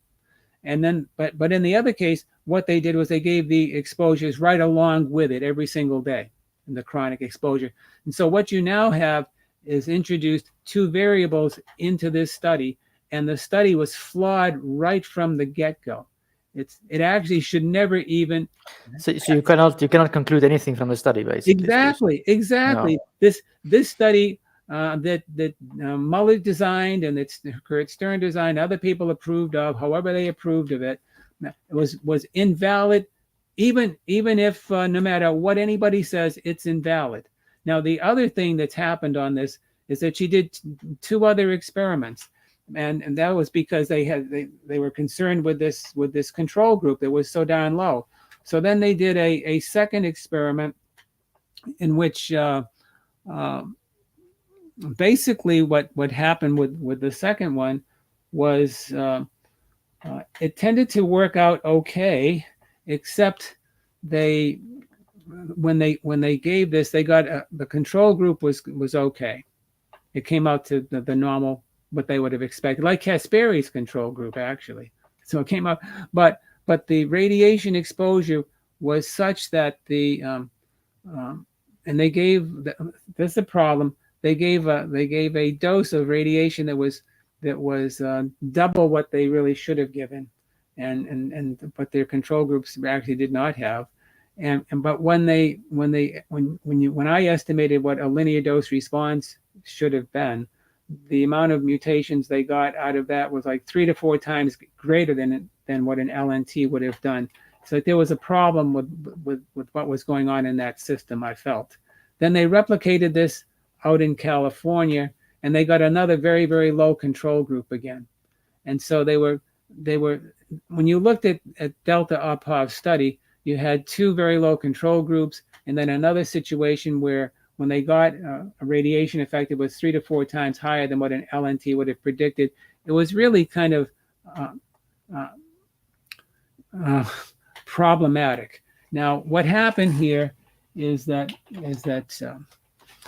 what Kurt Stern does is that he has really 2 control groups that he can't interpret. He can't really even have a study to compare what he's trying to compare with. But what he does is he writes an article for the journal Science, and he publishes it in the journal Science, and he does not share with the Science readership that 6 months before he wrote to the Atomic Energy Commission and said that the data with the low control groups were uninterpretable. He doesn't share that at all. And he doesn't bring up the possibility of bias that he raises in the communication to the funding group. What he does is he combines the 5 experiments, the 3 from Delta, then the Spencer and the Kasperi all into one. He throws out really the Kasperi one because he's now going back to this high control group bogus argument, and he has rehabilitated Delta's work. And so he's taken out of the 4 studies, you make the point the Kasperi studies got the most integrity, if you will. That's right. The other ones, you cannot conclude anything from them, and they're outright bogus. And he basically rejects the good study, and he uses the 4 studies that are bad, basically. And this is how he comes to conclude it's LNT. And I haven't even criticized the Spencer one. I'm holding back on that one because we don't have to do that now, but he has a lot of problems with that one as well. But what happens is that they go and they publish it in the most prominent journal in the world, Science, again. And they don't, and it's published as a one page and a quarter paper with basically one big table in it, summarizing all these experiments, and with no methods and materials, no data analysis, no anything. It's just very, this is what we have, and it indicates a linear dose response, right? And then they conclude the paper by saying, and we will publish a detailed paper with all our methods, materials, and everything else in a subsequent paper, which they never do, which they never, ever do. And so what happens is that we come out of the Manhattan Project with no mammalian study, and we have this mix-up on this delta Uphoff and Kasperi stuff and so forth with the fruit fly that's yielded this conundrum. And then what happens now is that later on, about 5-6 years later, when we have the National Academy of Sciences comes together, the paper that they cite, the most valuable paper to make the case for LNT, is the Uphoff paper. This one-page summary. I just want to give just a little bit of clarity here for the audience. So 1955, General Eisenhower is president of the United States, yeah. And there's an inquiry as to what the effect of radiation fallout would be, right? And that's where they come. National Academy of Science creates the BEAR-1 genetics panel, and it was funded by the ominous-sounding Rockefeller Institute or Foundation. And you say this is they use these studies that were now flawed, if you will, to make the recommendations for LNT. That's correct, and it's important for people to know that the Delta's work was done 70 years ago. I'd have to tell you that I have gone back and looked and looked and looked. I've gone to the archives of whatever archives I can go after, from University of California to University of Rochester to the Atomic Energy Commission, to whatever I can possibly do. Those data, I have never been able to find them. So these data, nobody has ever seen the data from Delta Uphoff's work. The only thing that really exists was the first 6-page summary of the acute study. The 2 chronic studies that Delta Uphoff did or claimed to have done, that which really makes the difference, because you have to have, it's really the chronic studies that makes the call whether you have this linear dose response or not, a threshold dose response or not. Those data are missing. They have been missing for 70 years. Nobody knows where they are. And I'd have to tell you that even if they were found today, the studies are still improperly designed with 2 variables and could not answer the question anyways. So the entire Manhattan Project genetic study that was to really guide risk assessment into the future yielded nothing of value. Yet in fact, the National Academy of Sciences came to depend entirely on that study for their recommendation to go linear. It shows it shows a malfeasance at best, to put it lightly. I want to sort of get, sort of fast forward again now from there. Now we're into this BEAR committee. Now we must understand 1955 is 10 years after they dropped the atomic bomb. And in that 10 years, they already have follow-up studies from the survivors of the atomic bomb. And maybe sort of guide us in, like, by 1955, you'd surely ask the question, I mean, the best case would be the atomic bomb survivors. Why aren't we looking at that studies? Well, 10 years had gone by. That's right. It's now 1955. And in November of 1955, the National Academy of Sciences put together a you might say, a dream team panel of radiation geneticists to look at this issue. But just a little bit of background. The Rockefeller Foundation made a recommendation to Eisenhower to look at all things nuclear. And that is, there's medical issues with nuclear, there's waste disposal, there's climate change, there's ocean issues, there's atmospheric issues, there's a lot of agricultural issues. There were 6 major areas to look at, and they came to Eisenhower and said, well, you have to get control of this because this is, a new age. And so they agreed, and Rockefeller said, we'll pay for this whole activity, and it'll be run by the National Academy. Now, he may not have, in the letter that I know that went to Eisenhower, because I have a copy of the letter to Eisenhower, the president of the National Academy of Sciences, Detlev Bronk, just happened to be the president of the Rockefeller Institute for Medical Sciences. It a couple years later becomes Rockefeller University. So unbelievably, the president of the National Academy is also the president. So two jobs at once. He's got two jobs. And we're talking of the, as I said, the ominous sounding Rockefeller Foundation. And then at the same time, he's also on the board of directors of the Rockefeller Foundation. And so they're going to give Detlev Bronk Rockefeller money to then be in charge of this and how it plays out. And I have to ask you this question, but it's so obvious the answer. Rockefeller, we're talking about the same Rockefeller family that's invested in oil, is now asking people to look at the effects of radiation. There's no conflict of interest there. Well, that's a major issue.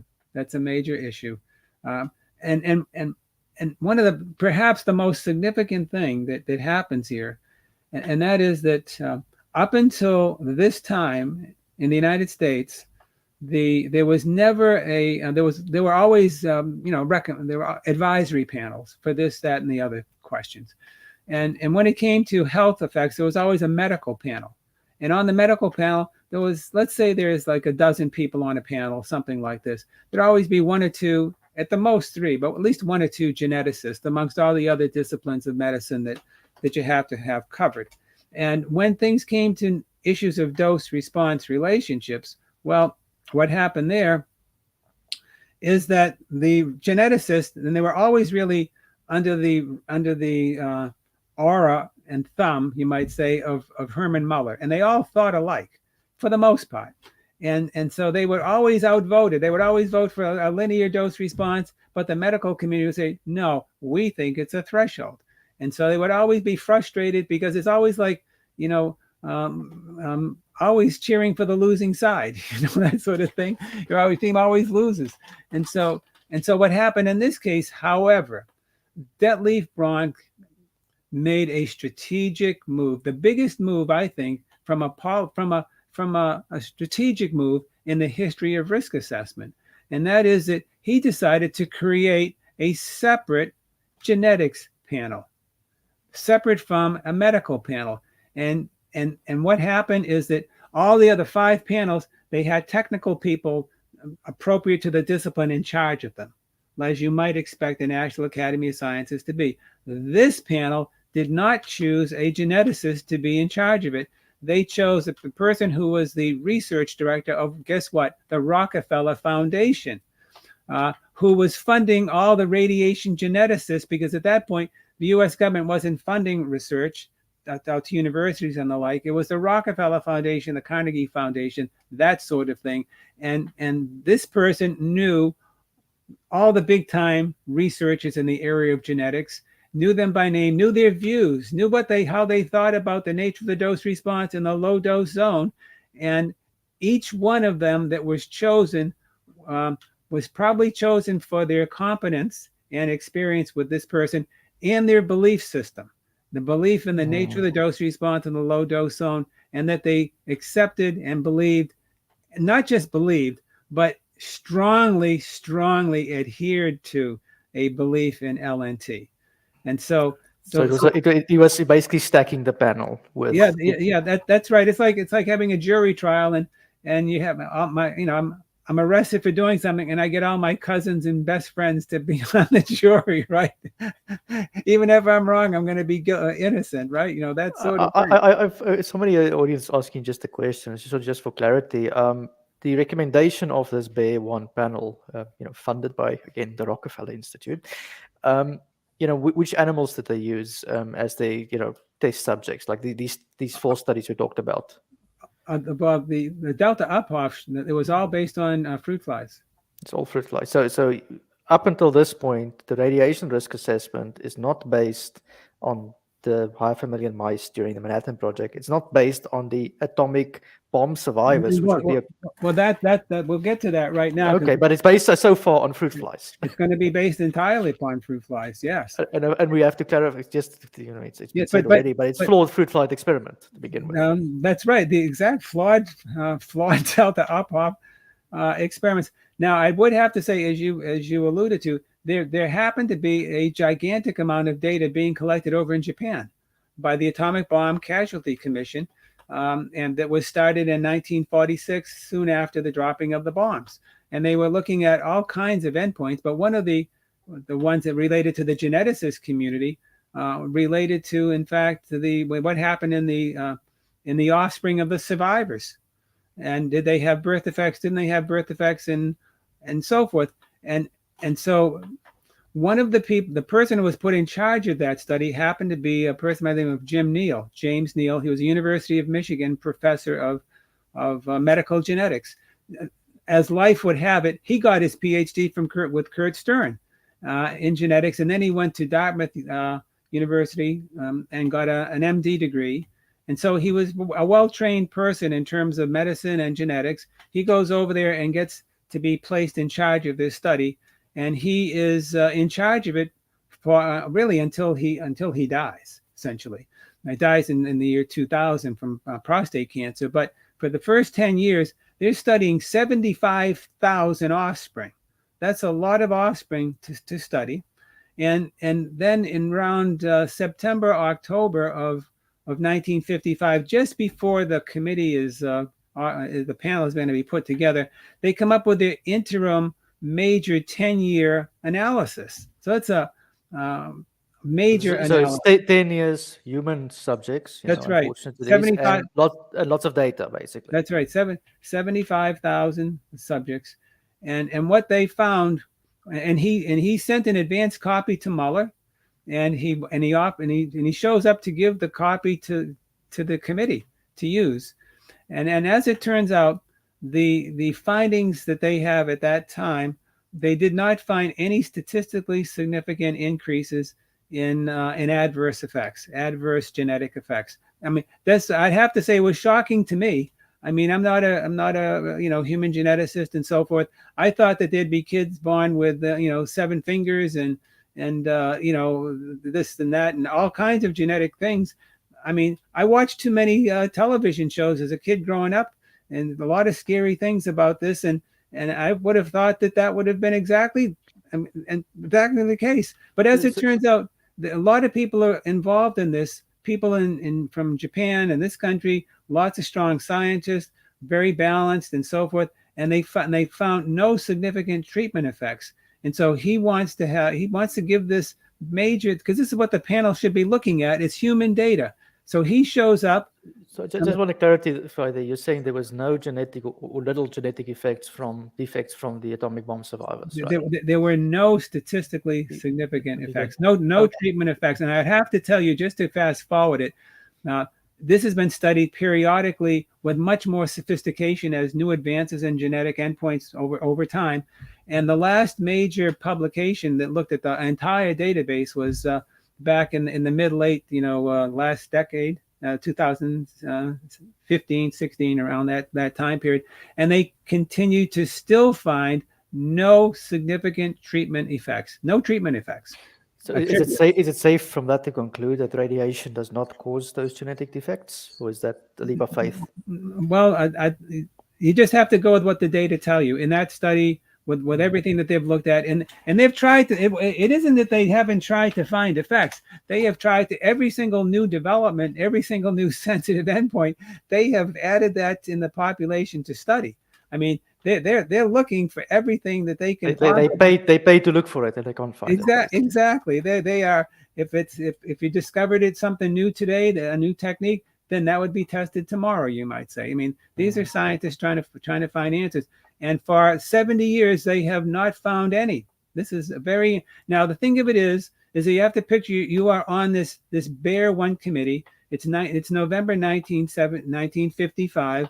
One of your people, your committee members, comes in, 10 years working on this study, big time professor at the University of Michigan, right? Big time school, actually.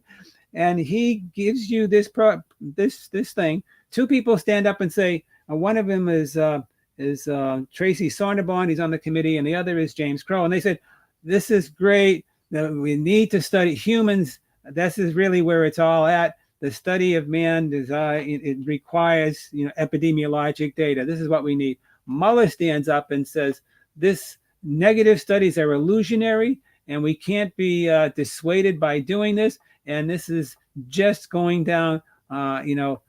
This is not the way to go. This is just illusionary. And what happened? So just clarify, Muller says that the atomic bomb data is illusionary. Is that correct? The negative findings are illusionary. Okay, but the fruit flies are legitimate. Exactly. And so what happened? I'd have to tell you that as a result of that, the committee never ever took up the offer and evaluated those human data in their entire operation. They didn't do it. He was what's his name? Jim Neel was so upset that he went and sent the final chapter to everybody on his own dime, just so that they would actually see it. But it never became a discussional point. And what they did was they based their entire evaluation on the Delta Uphoff Manhattan Project study, and ignored this. And they didn't, when they wrote their report up, they didn't even share that. That was hidden from like the New York Times and Washington Post. They were just, and they called this, this dream team came up with this evaluation. That is shocking. I mean, I've read it, and when you say it, it still feels shocking to me that that level of corruption and incompetence can be in such a committee. But as bad as that sounds, and it actually is pretty bad. It's about as bad as you can get. But at least it wasn't what I'll call scientific misconduct. They didn't actually change the data that Neel had. Right. They just decided not to use it because, according to Muller, it was illusionary. And okay, so you might say that that was their judgment. Okay, so. And you might disagree with their judgment. You might say, well, that this group of all-stars are a bunch of, non-all-stars, but on that point. But what happens next is that right in the early stages, this guy, Tracy Sonneborn, who was actually an office mate right down the corridor to Muller at the University of Indiana, he writes the equivalent of the Apostles' Creed for geneticists. The radiation geneticist mantra about dose response and what they believe, and he sent it to the chair, Warren Weaver, just before during this early days of meeting, and asked if he could read it into the record, and in the transcript record of this committee, Tracy Sonneborn reads their Apostles' Creed, what they believe in. They believe in every exposure results in damage. All the damage is cumulative. The damage is not repaired. And if you tie all these things together, we get a linear dose response down to a single ionization. This is written in. This is spelled out right in their transcripts. Nobody challenged this at all. None whatsoever. This was their belief system. You would think that there would be one person who might say, well, you think it's possible that a threshold could exist? I mean, could I raise that question? It wasn't raised at all because none of them believed in it. They came in with a stacked deck. Now, the interesting thing is that the situation was all over then. I mean, they knew what the answer was. There's no need to do any more. But, bureaucracies are bureaucracies, and they had enough money for about 7 or 8 meetings, more or less. So they had to give these smart people some make work. And so they gave them some make work. So they had to estimate the number of adverse effects, birth defects, and the like in the U.S. population, assuming a certain level of radiation exposure over 1 generation, 10 generations. And they wanted these people to come up with estimates of damage. And to work independently and to write them and send them back in a month. And so and out of the 12 geneticists who were then on the panel, 9 of them decided to do it. 3 said, this is impossible. It's just too much variability. You can't do it. We're not doing it. That's it. But 9 of them did. Now, I collected all 9 of these estimates. So I have them in this room, this messy room behind me here. And so, but these people took it seriously, even if they didn't know what they were doing too well. They all tried very hard to actually do it. And so, and they sent it into this guy, James Crow, who was collating all these things and making up tables, and then would make it so they all could see what each other had done. But when he saw the results that came in, he said, oh God, he says, even though we all believe in LNT and we're forced to assume LNT in our estimates, our estimates are all over the place. There's enormous variability between us, and then there's enormous uncertainty within each one of us. It was like two of the worst possible things going. But I mean, if they were using LNT, so what were they doing? They were using background rates in America or exposure rates, and then they were trying to project. Well, they were told how much radiation to assume. So they had to assume all kinds of response rates in their model, and humans and the fruit flies, and the other thing was that others studied bacteria, others studied paramecia. They were all other studies mice, so they're all seeing this mutational estimation from their own research lab experience and field experience, and that was thought to be a good idea. They said, well, if we can come up with the same answers, if we come up really close with our estimates, if we base it from bacteria to humans and mice and everything, Drosophila and everything in between, then that just really shows how robust this LNT perspective is. And that was brought up in the conversation. But as it turns out, when these people came up with their estimates, they didn't agree with each other at all. They didn't even agree with themselves at all. They had massive amounts of uncertainty. And so what happened was, this is really where it gets dicey now. And then Jim Crow looks at this and he writes to Warren Weaver, who is the chair, and he says, we have a problem. And the problem is that when people see how much we disagree with each other and how uncertain we are within ourselves, then any recommendation that we would offer to the American public would just be unaccepted or be laughed at, because we're disagreeing by thousands and thousands and thousands of fold, and we're all over the place. We can't do this. And so it's like we shouldn't have done this at all. It's a terrible assignment. And right. So what happened is that Crow, I think on his own, but I really don't quite think on his own, he removes the estimates from the 3 lowest people that created the most variability. And he shrunk the variability down to a certain level. So now when you remove 3, that means there are only 6 that are left. Okay. And then we still had a 750-fold range. And then without any explanation, they just decided that the amount of variability was 100-fold. And so they just sucked the number out of thin air, basically. Yeah, you can't get to that number by taking a geometric mean, a median, or this. Every single way you can tabulate these data, it doesn't come out to anything like 100. Put it that way. I haven't seen. It sounds to me they're quite incompetent. But I have another question for you. Yeah, did it occur to them? It probably didn't. That maybe we should look at our estimates and compare it to the atomic bomb survivors. Well, but they didn't go down that road. But the thing of it is now they're doing this all internally. Nobody knows what they're doing, right? And so then they write their paper up in the journal Science, and they say, this is what the genetics committee says.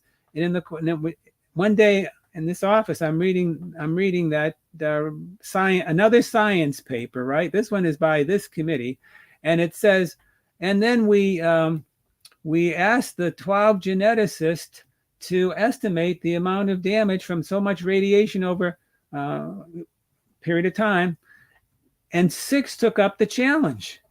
And I said, well, wait a minute. I said, I've got 9 of these estimates right in my files here. and they're saying that 6 took up the challenge. So I have to go, and I said, oh God, can I with my filing system, can I find these 9? Yeah, I found the 9, and I have all the 9. And then it was very easy. I could figure out which of the 3 he just removed. High estimates or low? Oh, it was the 3. It was the bacteria and the 2 human estimates. That's what he removed, because they were the most divergent. And so, as it turns out, what they did was it now made the amount of variability, getting it down to 100, to look like, well, yeah, there's variability, but there's not too much. And so we were able to make recommendations that are credible.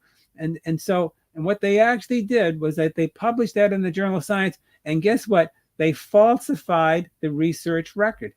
They actually falsified by removing 3. You falsify the record. You actually commit something that we call scientific misconduct. Yeah. And if you commit scientific misconduct at this and any other university, your career is over. Your career is over. Yeah, I mean, if you're fudging data, in this case, omitting data, I suppose. You're altering the research records. You can't do that, and you can't hide it. You can't hide it. And then to top it all off, after they published their report, and they were challenged to provide the basis of all their decisions, and they refused to do that. And they even got Detlef Bronk, the president of the National Academy of Sciences, to agree with them that they didn't have to provide the scientific basis of their recommendations. And so this the same just to go against the same Rockefeller-funded scientists. Exactly. And so it's all corruption. You're just covering corruption here. It's not about science anymore, it seems to me. Well, what you have, and then they issued 2 reports. They had a public report for the public, and they had this one paper in Science Journal, which they committed scientific misconduct on. The one for the public was also interesting, because what happened with the one from the public is they got a science writer, not the committee, to actually write it. Okay, I didn't know this until about a year or so ago. I thought that they wrote both of these reports, right? Well, as it turns out, I learned that they that somebody was hired to write it, and it was overseen by the non-geneticist person who was the chair of the panel. Now, but the panel itself never ever read, approved, and agreed to the public report. They found some very significant errors in that public report, and the National Academy indicated that report was the report of the panel, a report of a panel that never read it, wrote it, agreed, and then in retrospect thought that it was serious flaws in it, and they never corrected that.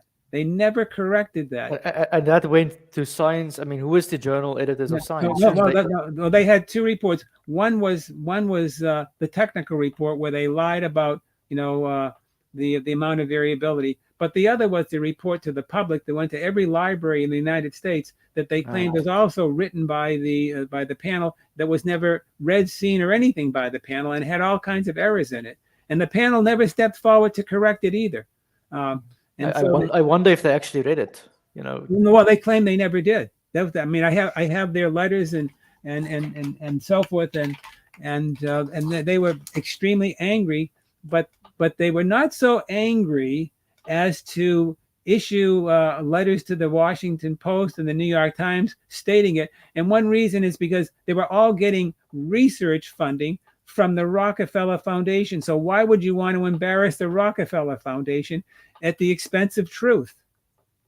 Well, they knew where their pocket. They knew who was lining their pocket, basically. So I mean, this is just scandalous. I mean, as you say, what's incredible. It starts with fruit flies, and you can probably make the argument at the beginning it was bias or dogma or things of that sort. Fine. But by the time you get to the Burst Committee, I mean, the fact they don't look at the atomic bomb survivors, and then they have these bogus estimates, if you say, and then the report that they don't even read. I mean, you're so far away from science at this stage. It's just. And now, if you think the story is scandalous, it only gets worse. They're just warming up. They're just warming up. This thing was just it's like a flower that's just opening up, except it's opening up with corruption instead of beauty. And there are many other corruptive steps, significant steps that lead actually to the current regulations that we have throughout the world. I mean, this is like the Bible of LNT, of cancer risk assessment. It's like challenging, like a religion's fundamental documents. This is like saying it didn't happen. It didn't happen this way. It's incorrect. So give us a bit more clarity on the next step. So how did we go then from the Bayes genetics panel to the EPA's recommendation today? Okay. Yeah, well, this actually it takes a couple of steps, but there are several things that are going to happen, and these are going to happen somewhat quickly. But there's action taking place in the 1950s, and I'm going to tell you the first one is that a study was started by another one of these panelists. His name is William Russell. He's at the Oak Ridge National Laboratory, Department of Energy, big time facility, big time researcher, big time facility. Now, Russell initiates a study in 1956, concludes it in 1959, giving a large dose of X-rays to mice, and he's evaluating effects on longevity and on cancer. All right. And so what happens is that he gets an absolutely negative response, no adverse effects on longevity and cancer. And the dose that he's giving is a very high dose. It's a single dose of 600 rads. It's enough to kill humans, put it that way. And but the mice are able to hang in there, and because they're not quite as sensitive as we are, and they got this exposure, and he was expecting it to be an exposure that would create all kinds of adverse effects, but they got actually no adverse treatment effects. So what do you think that Dr. William Russell did with these findings? Now, he's a member of this same panel. Does he tell anybody? Does he publish it? No, he doesn't. He suppresses that data. Now, he's working, this money is taxpayer money. He's working for, at that point, the Atomic Energy Commission, which is now the Department of Energy. And he just keeps it hidden. Now, I just fast forward 35 years for you. 35 years later, Russell is in his 80s, okay? And there was a big lawsuit about low-dose radiation to atomic workers in the UK. And the industry hires this guy as a consultant from the United States. His name is Dr. Arthur Upton. Upton's a big-time player. He used to be at Oak Ridge and was a colleague of Russell, but he moved on, and he became the director of the National Cancer Institute in the United States, the top position in that relevant agency. And then he moves on after that to become a professor at New York University, that sort of thing. But Upton was the person overseeing the pathology of that work. And he knew that it was a negative study. And they never said anything about it at all. He never said anything about it, right? And he ultimately, even in 1990, was the chairman of what they call Beer 5. I mean, he's a big player. So he's hired by the industry in the UK to defend them. So what does he do? He remembers a negative study that was done back in 1959. And he calls up his old buddy, William Russell, and says, Bill, he says, I'm consulting for this case, and we have to win a case for the industry to show that there's no danger at these levels. And this study would really help us because it's a reproductive study and it's a cancer study. It does everything, actually. So you make the case now that the guy who was on the panel for government is on the industry side, where he's being accused of, all this negligible effects from radiation. He says, but wait a minute, guys, we actually have the evidence that there isn't. It doesn't work that way. That's right. And so what happens is that he asked if he can go out and visit him and bring the team from the UK, the scientists and legal beagles, And he says, yeah. So they all came down to Oak Ridge, and they made a strategy and a plan for how they would actually take these data that had been suppressed for almost 35 years, that nobody knew it, and now we'll publish them 35 years later. But we have to get them published before the case goes to trial, before we testify. So they worked like crazy, and they got it published in 1993 in the big time journal called Mutation Research. Very, very nice journal, I might add. Okay. And it was submitted to the journal on the day that Upton first began to testify in that case, and that was the strategy. And they won the case. This played a significant role in them winning the case. And as it turns out, I became aware of this very recently, and we exposed the cancer cover-up that was done in a paper that came out last year. But the interesting thing is that if you go back, and it was 1959, 1960, if William Russell had published that paper in that time showing that there was no effects on longevity, no effects on cancer, it would have had a major impact on the debate. He never shared this with his Baer Committee, the Biological Effects of Atomic Radiation. He was also an advisor to the newly created Federal Radiation Council, and he never shared that information with that federal agency that was designed to advise the Congress and others on the effects of radiation on the population. It was totally hidden. I mean, this is hard to believe. He went along with the lie when it was favoring him, and then when it was sitting on the other side, he quickly remembered everything. It was quite. Well, this isn't the first time that Russell did other things. But I'll get back to that other one in a second. But at the same time, a very major paper came out again in the journal Science. This is by another Nobel Prize winner, a future Nobel Prize winner by the name of Edward B. Lewis. And Lewis was a surprise, a Drosophila geneticist, and he was at big time university called Caltech out in Pasadena, California, major research university. And he has an advisor. The chair of his department is this. It's going to be another Nobel Prize winner, George Beadle, who is on the same Baer committee, right? And Beadle tries to motivate his faculty to let's see if we can what's going on with above ground testing out in Nevada. Concerns with fallout and everything in the United States and around the world. And the only one that he can really motivate to do anything is actually this Edward B. Lewis, who is this geneticist. And so Lewis ultimately, without going through all his story, develops a detailed paper on radiation and radiation-induced leukemias, and he looks at this from 4 different populations. One is the atomic bomb survivors. Then he looks at 3 others. One is the radiologists who are exposed to more radiation than other physicians would be. And then he looks at people who have a terrible form of arthritis called ankylosing spondylitis, and they get high doses of treatment. And then there was little kids who have enlarged thymus, and there were treatments back in the 1930s, 40s, and around that time period, in which they would treat the thymus area with radiations to shrink it.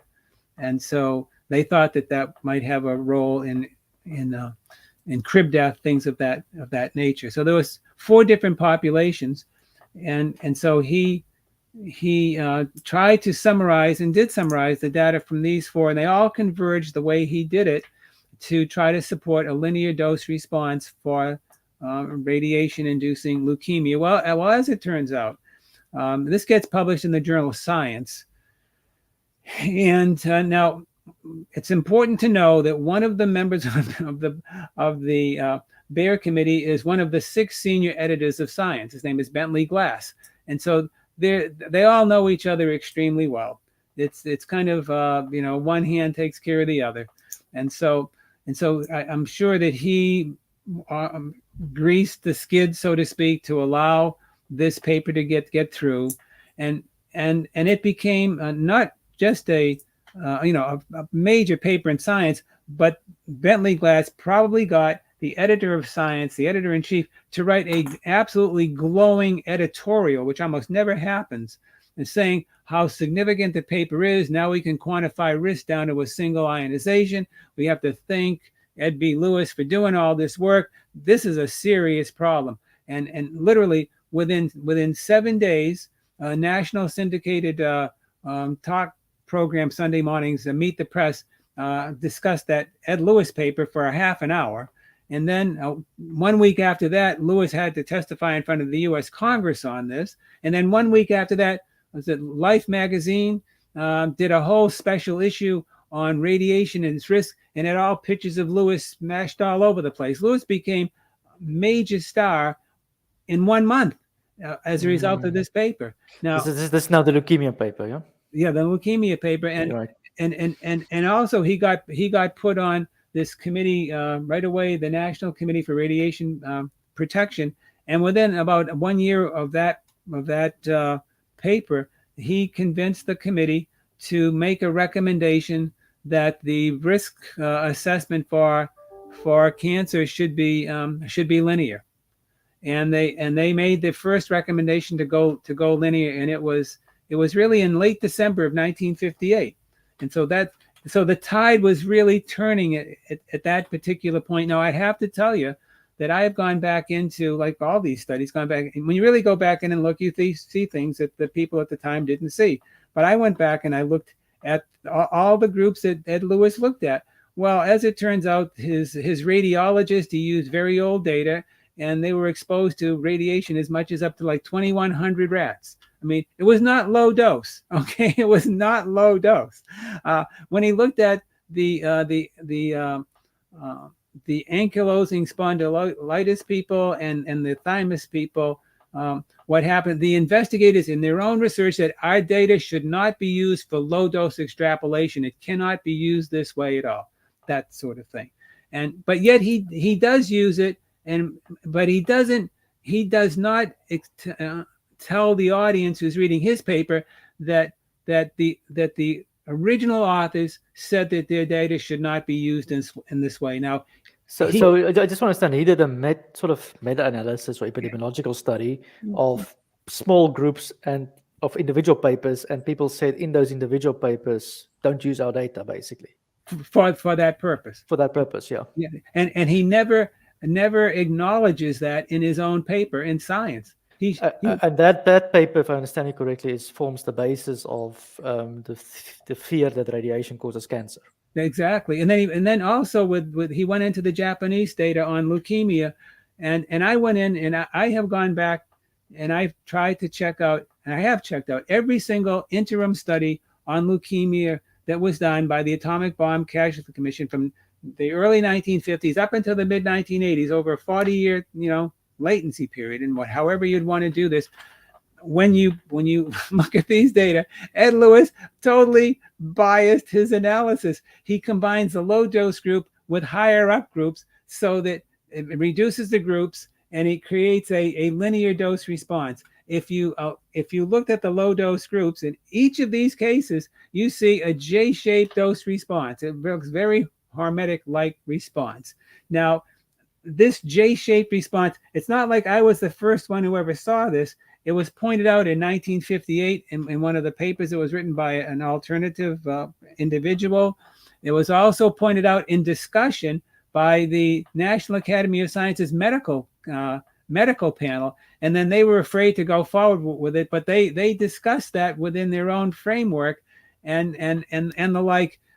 And I published these things. The bottom line here is that Ed Lewis's very influential paper in 1957 continued the lie, continued the misrepresentation of the record, used the journal Science again. And notice that we have this continuous utilization of the journal Science. It started with Muller in 1927 with no data. It goes to the Uphoff and Stern paper in 1949 with data that's totally missing today, never followed up on.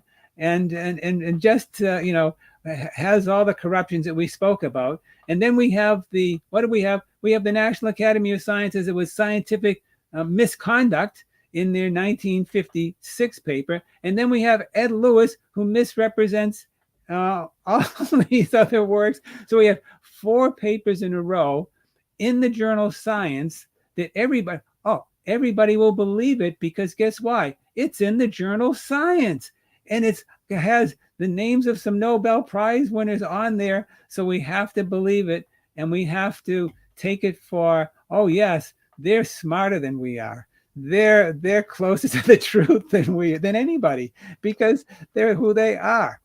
But how do you? Let me put it this way. Let me ask you this question then. Don't you think the Nobel Prize Committee should withdraw Muller's 1938 prize, or whenever he got Nobel Prize? 1946. 1946. Shouldn't they withdraw that prize then to set the record straight? If you'll allow me just one, I'll make it easier. I would like to think that the editor of Science would have retracted the 1956 paper from the committee that misrepresented the scientific record. Now, I made a petition to Marcia McNutt, who at the time, she's now the president of the National Academy of Sciences, but at the time she was, guess what, the editor-in-chief of Science. Does she have Rockefeller money? Well, I haven't looked into what her. Well, that's the only her pedigree and right. Okay, so we don't go that far yet. But she is the editor-in-chief of Science. You show a paper that is a paper that is relevant today. It is relevant today. It is the principle upon what all these regulations are based upon, and it actually has really demonstrable scientific misconduct, and she refused to actually act to remove it. She claimed that, in writing to me, that since these people weren't alive and they couldn't defend themselves, then an independent third party like me had no right, essentially, in making the claims that to force them to make this decision. And no, this decision's final. It's not going to be retracted. And so Science is very happy to continue to keep in their publication scheme a report by a very prestigious group, right? A dream team group that everybody's supposed to believe in, that is patently full of falsehoods that impacts your accepting of their recommendation. And she wouldn't back down from that. And then I have to tell you, I went to her this past year and I reported that, in fact, now the public report that I found very recently wasn't even written by the committee, and the committee found all errors in it, and it was misrepresented that it was by her own National Academy of Sciences committee. And that should be, she's in now another position to do it. And guess what? The same answer again. No, I don't have a dog in this fight. That's what she wrote in the letter to me. I don't have a dog in this fight. And so now I'm 0 for 2 in going to Marcia McNutt. Now, maybe she'll, she was president, she was, editor-in-chief of Science and then president of the National Academy.Maybe she'll become president of the United States. I could make a third elevated position. When she gets president of a Nobel Prize Committee, maybe. Well, yeah. In fact, as a matter of fact, next in the month of May, the Nobel Prize Committee and the National Academy of Sciences with Marcia McNutt is going to have a joint program on truth and science. I mean, I'm finding this to be interesting as well. That's very interesting. I'm hoping that they'll invite me to speak at the meeting. Maybe the public should make some action for that. So okay, so you. But I have to tell you, it doesn't. You think the story's bad now? It gets worse. Right. What's the next phase in this story? Okay, this is the Bill Russell phase. This is the next Bill. Bill is so prominent that he gets two shots at it. Okay, so now I have to go back to 1947, but it brings us to the present. Bill Russell's hired at Oak Ridge to work there, and he's hired. He and his wife, she is a brainy geneticist. They both are high-powered people. But they have a plan working out, and the plan is this: they know, everybody knows that you can't rely upon fruit flies. You have to make the move to a mammalian model, and it's pretty obvious that things did not work out in the Manhattan Project when it came to mice. But Bill Russell had a new plan, and he was going to study first generational mutational changes, but do it with recessive genes. And he had a unique way to do this. Usually it would be with a dominant gene, but he had a way to figure this out. Very creative, very unique, and it had a system to go forth and do it. But it would take millions and millions of mice to actually come up with an answer. And that would mean a lot of resources. You'd have to build a big mouse house. You'd have to hire lots of people, have to follow them for many years. It'd be millions and millions of mice. And maybe it would work and maybe it wouldn't. But they got Muller and some other smart people to recommend that they should do this, and they did.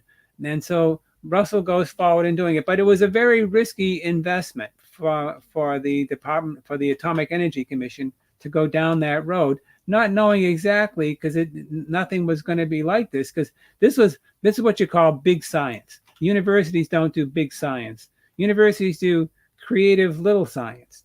Governments can do big time science at the big government research facility. And this is where Russell was going to work at Oak Ridge. And so they go down that path. And then in 1951, what happens is Russell, the first fruits of all their labor come forward, right? Big first paper comes out. And what Russell presents in the first paper is that these mice showed susceptibility to mutation, and they were 15 times more sensitive than the fruit fly. Wow. I mean, a mammal is more sensitive than the fruit fly to mutation, 15 times more. Wow, this is going to really affect the risk assessment. This is a big time score for Russell. It's a big time score for Oak Ridge National Labs. It just so happened that something weird happened in that experiment. And that is that the control group that Russell was working with had 90 mutations, what they call gene cluster mutations, that Russell somehow refused to report. Okay, refused to report. If he had reported them, he would have found that they were not 15 times more sensitive than the fruit fly. Okay, it would have not been very eye-catching. But if you didn't report, how did you get the data of the control group? Oh, how did we get this? Well, I didn't learn this. I personally did not learn of this until about 4 or 5 years ago. It was discovered inadvertently by a person by the name of Paul Selby, who was a geneticist, the only graduate student of Bill Russell's, actually, and who was a career-long geneticist at Oak Ridge for the Department of Energy. And how Paul Selby discovered this was that the Russells are, by the mid-1990s, they're getting ready for, Bill is already retired, his wife's getting ready for retirement, that sort of thing. And the Department of Energy says, you have to save all your data. You have to computerize it, this and that. It's going to get lost. And it's also valuable. It's mountains of millions of mice data.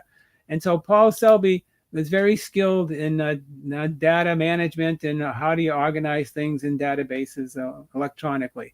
So the Russells asked Paul to save their data.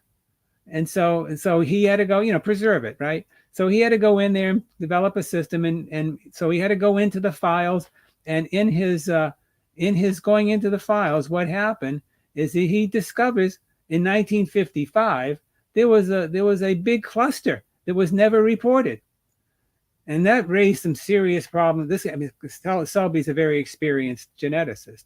That raised some serious problems with him. And then you're saying now he computerized the data, and in the data he computerizes the control group, and that 15 times sensitivity, if you take into account the control group, it comes down to what? It basically, at that point, when you took away the 90 mutations, there was only a very, very, very weak even treatment effect.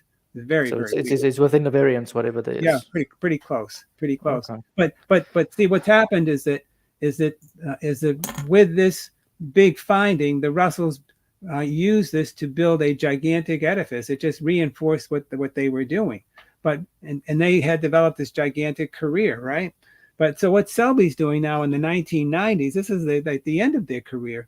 He he's going in and putting all their data in computer files, and he finds an anomaly. He finds, wow, there's this big study with these dozens and dozens of gene cluster mutations, and they're not reported, and they're like control group gene mutations, right? And then what happens is that he remembered a few years before that Bill Russell, there was quite a commotion in one of the, where the animals are, and Bill, who never would go into those facilities, walked by Selby, goes in, and Selby follows him in, and they find, oh geez, another gene cluster that they discovered, and so, but they never really share it with Selby too much, but Selby's aware of it. He tries to get Russell to publish it. Russell says, I will, but never does. And then Selby's aware of a couple of papers by Mrs. Russell that tries to explain the mechanism behind this.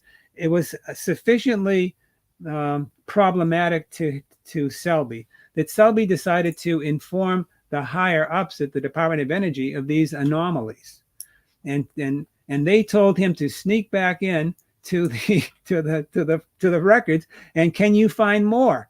And so when he snuck back in to find more, he finds the very first study where they had 90, and it's in a folder that says clusters, and he finds the 90. Then he finds others and others and others, and so he found a series of studies, basically. That's right. And so what happened is that this leads to a major hearing in which the Department of Energy gets 4 people from around the world who are experts in mouse genetics and all, and they have a big they bring in the Russells, Mr. and Mrs. Russell, they bring in Selby, and they duke it out. They actually debate this thing out, and this is what came out of it. See, Selby was of the opinion that there was probably malfeasance on behalf of the Russells, that there was probably self-interest, and they didn't want to undercut their program. They wanted more research funding. There may have been ideology involved, but there was something going on there. Plus, there was a mistake. It was wrong. You needed to reveal this, and it should have been incorporated into the calculations. Well, what the panel decided that they didn't want to go down this path, whether the Russells were unethical or not. But they made the decision that Selby was right. Selby was right. This data should have been reported, and it needed to be incorporated into the data. And they told the Russells and Selby on their own to correct the public record to correct the scientific record. And so in 1996, the Selbys published a paper in the Proceedings of the National Academy of Sciences that did not acknowledge that their control group was in error by 120%. I don't even know if you can call that an error. That's just wrong. This is their words. And Selby claimed that they were lowballing it, that it was much higher than what they actually said. And 100% error means you got everything wrong, if I understand it correctly.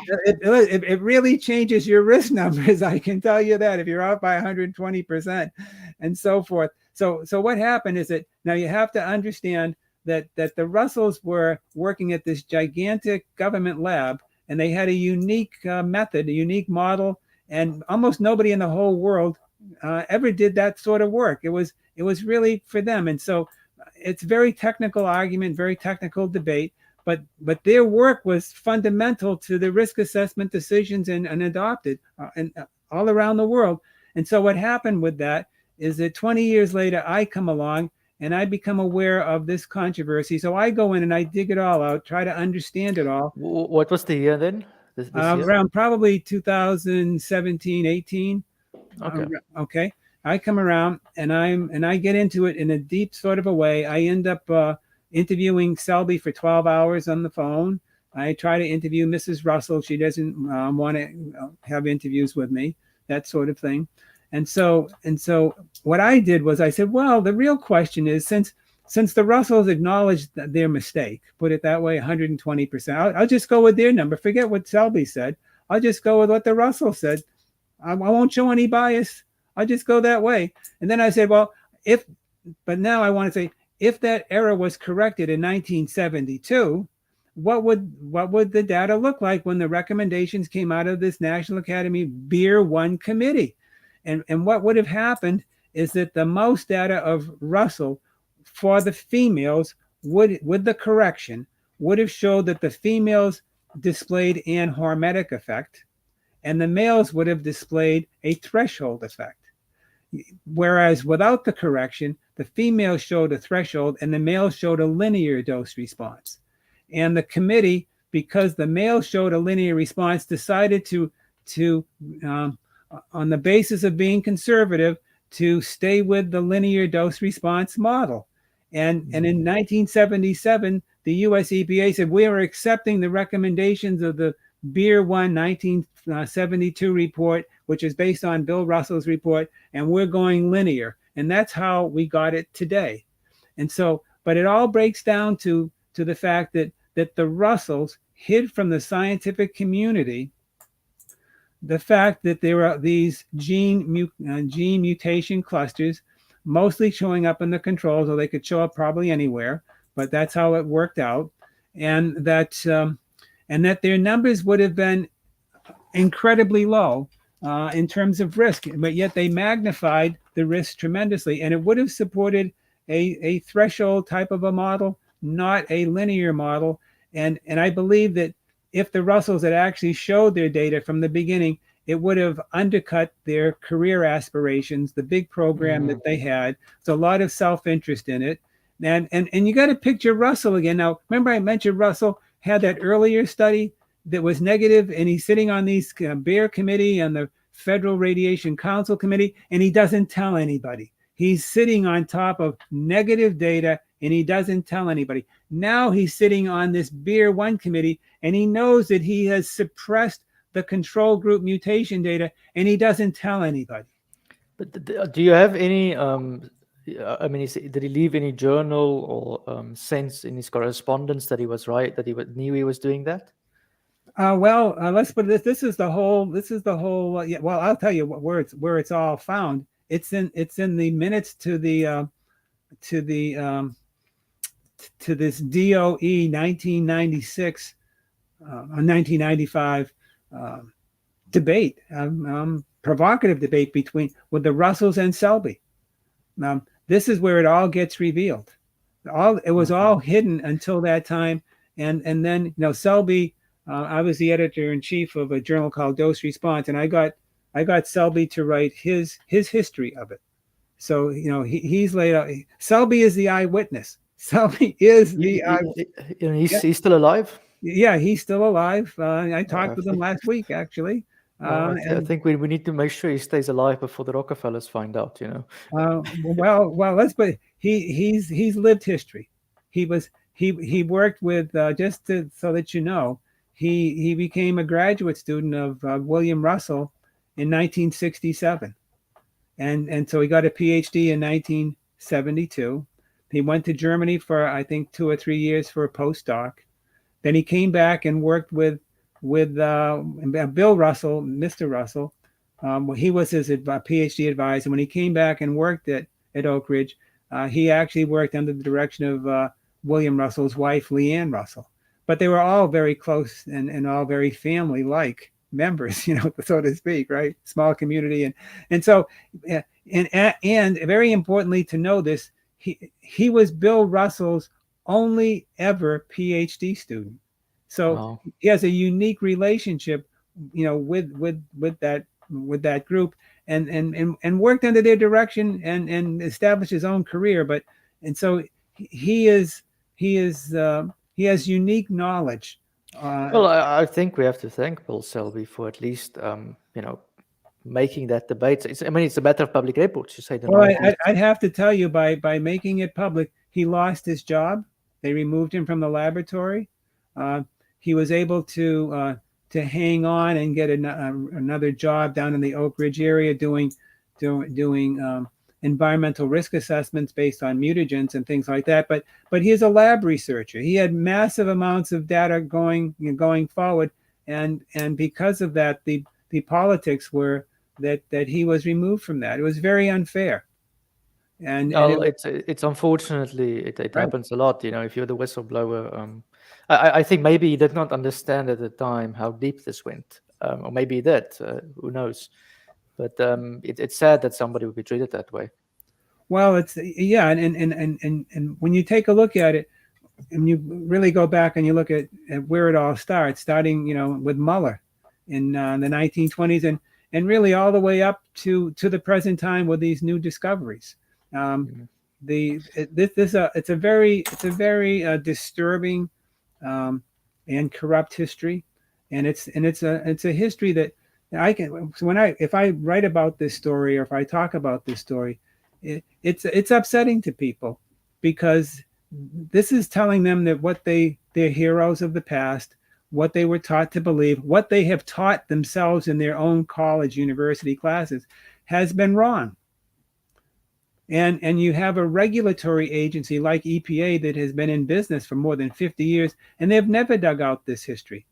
And the NRC and other regulating exactly agencies right. worldwide, and I mean, this goes into nuclear power, which is how I got into it. But as you alerted me, it's the basis of cancer risk assessment, which is probably more significant. Well, this is the EPA's LNT comes directly from the recommendation of Beer 1, 1972, and Beer 1 was based upon the recommendation of the more than 5 million mice in this work. If you can imagine, I mean, if it was bad that they didn't get anything out of 400,000 mice or 500,000 in the Manhattan Project, look at what DOE's ultimate contribution was 10 times more than that, right? 5 million, and they get corrupt science out of it. Well, I mean, you have to keep a sense of humor throughout all of this. I mean, the joke of this, all if you will, is that today's modern regulations, safety standards, and our basis of cancer risk assessment, basis of leukemia, which is not a joke, right? Is based on a few corrupt fruit flies experiments, mouse data that was never published, and neglected. On top of that, they neglected the human data from the atomic bomb survivors, which to me is the biggest scandal in this entire story. All of that, I mean, I don't know which one is the biggest scandal. Well, you can take your pick. I mean, one day it's one, and one other day it's the other. It depends on what your mood is, right? Right, and it's shocking. Well, we've been on. I think we've gone through the whole story now. On this thing, people have been asking. So, what is your recommendation then? I mean, I guess this will go into our next episode, which is hormesis and things. But how do you see this whole problem? Well, that's I'd like to just probably alert your listeners to the fact that the Health Physics Society interviewed me for a documentary on LNT, and it's 22 episodes. And so I tell this story, today was very condensed, but that's over, well, it was 2 days of taping, 2 full days of taping, ultimately came out to about 10 hours that came to be the program. And in the last episode, the 22nd episode, I kind of give my recommendations for what I think is the next step forward, what I would recommend for how things should go forward. But my problem with how regulatory agencies work and so forth, and that is they're driven by a public health protectionist philosophy. They're really based upon fear. And fear is a good thing. Fear is, and we wouldn't be fearful if it wasn't to our survival advantage to be fearful. I mean, it's an evolutionary trait, but we have to take a look at, I think, putting scientists on committees who actually are evolutionary biologists, who understand adaptive responses, how organisms respond to stress.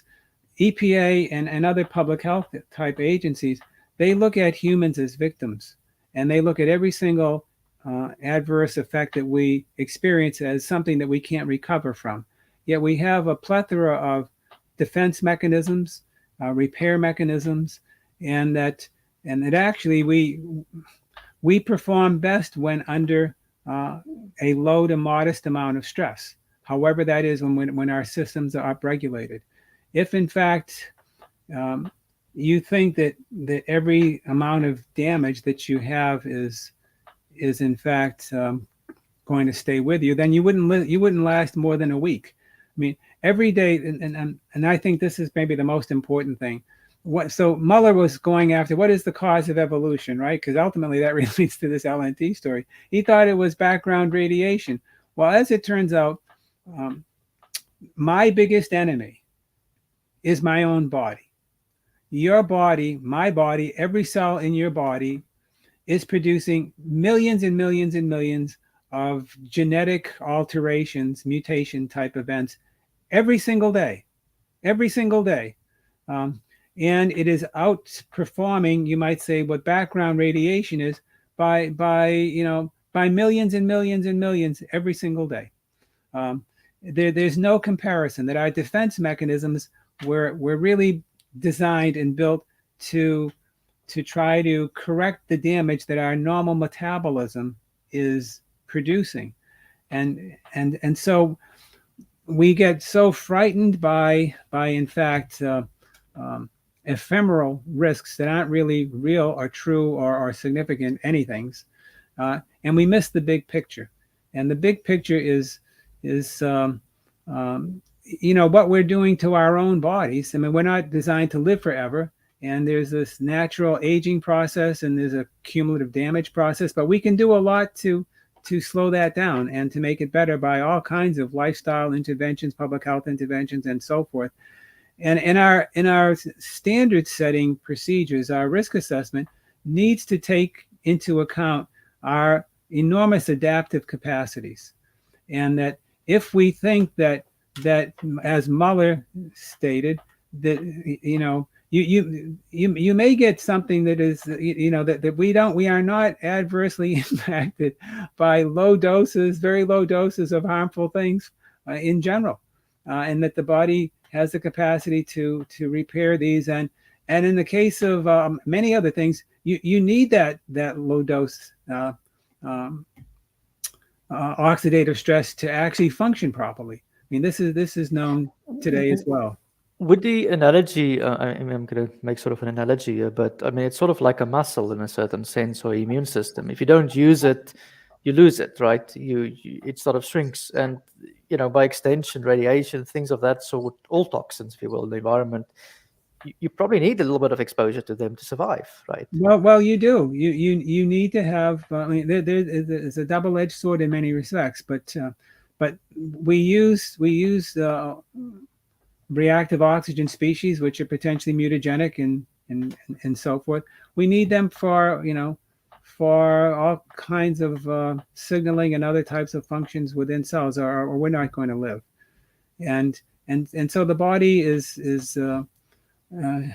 to titrate this redox regulation within our cells so that it optimizes response. But I can tell you, when we are stressed, we upregulate and we perform better. Mm-hmm. There is no doubt about that, and that from all sorts of studies. And in fact, if you take a look at the capacities today to, let's say, if you want to extend life, how far can you extend lifespan?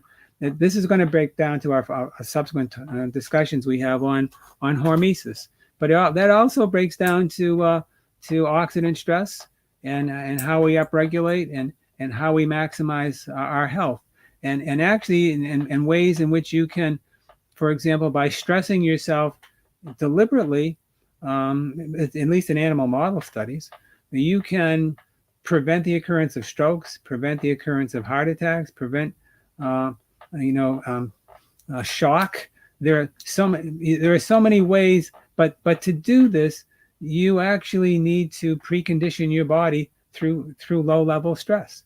So you would say the failure of the regulators. Okay, LNT is now a particular case of radiation, but the failure in the broader sense would be not to take into account what we know from evolution, which is the adaptive response. That's exactly right. You need to have biology driving the regulation. Biology and evolutionary concepts need to drive the regulation, not public health precautionary principles. that are based on fear and not based on science. And that's really my message. Well, I'd like to thank you for that message, and I think that's, if somebody takes anything from this, it's that one. And then, just for the audience, I'm going to put Dr. Calabrese's work in the description, as well as the 20 hours or the 20 episodes he did with the Health Physicists Society. I watched that in preparation for this, and please distribute this, talk about it, because I believe public opinion must change before the regulators will change. But once again, Dr. Calabrese, I'd like to thank you for this discussion. Hey, thank you all, and have a nice day.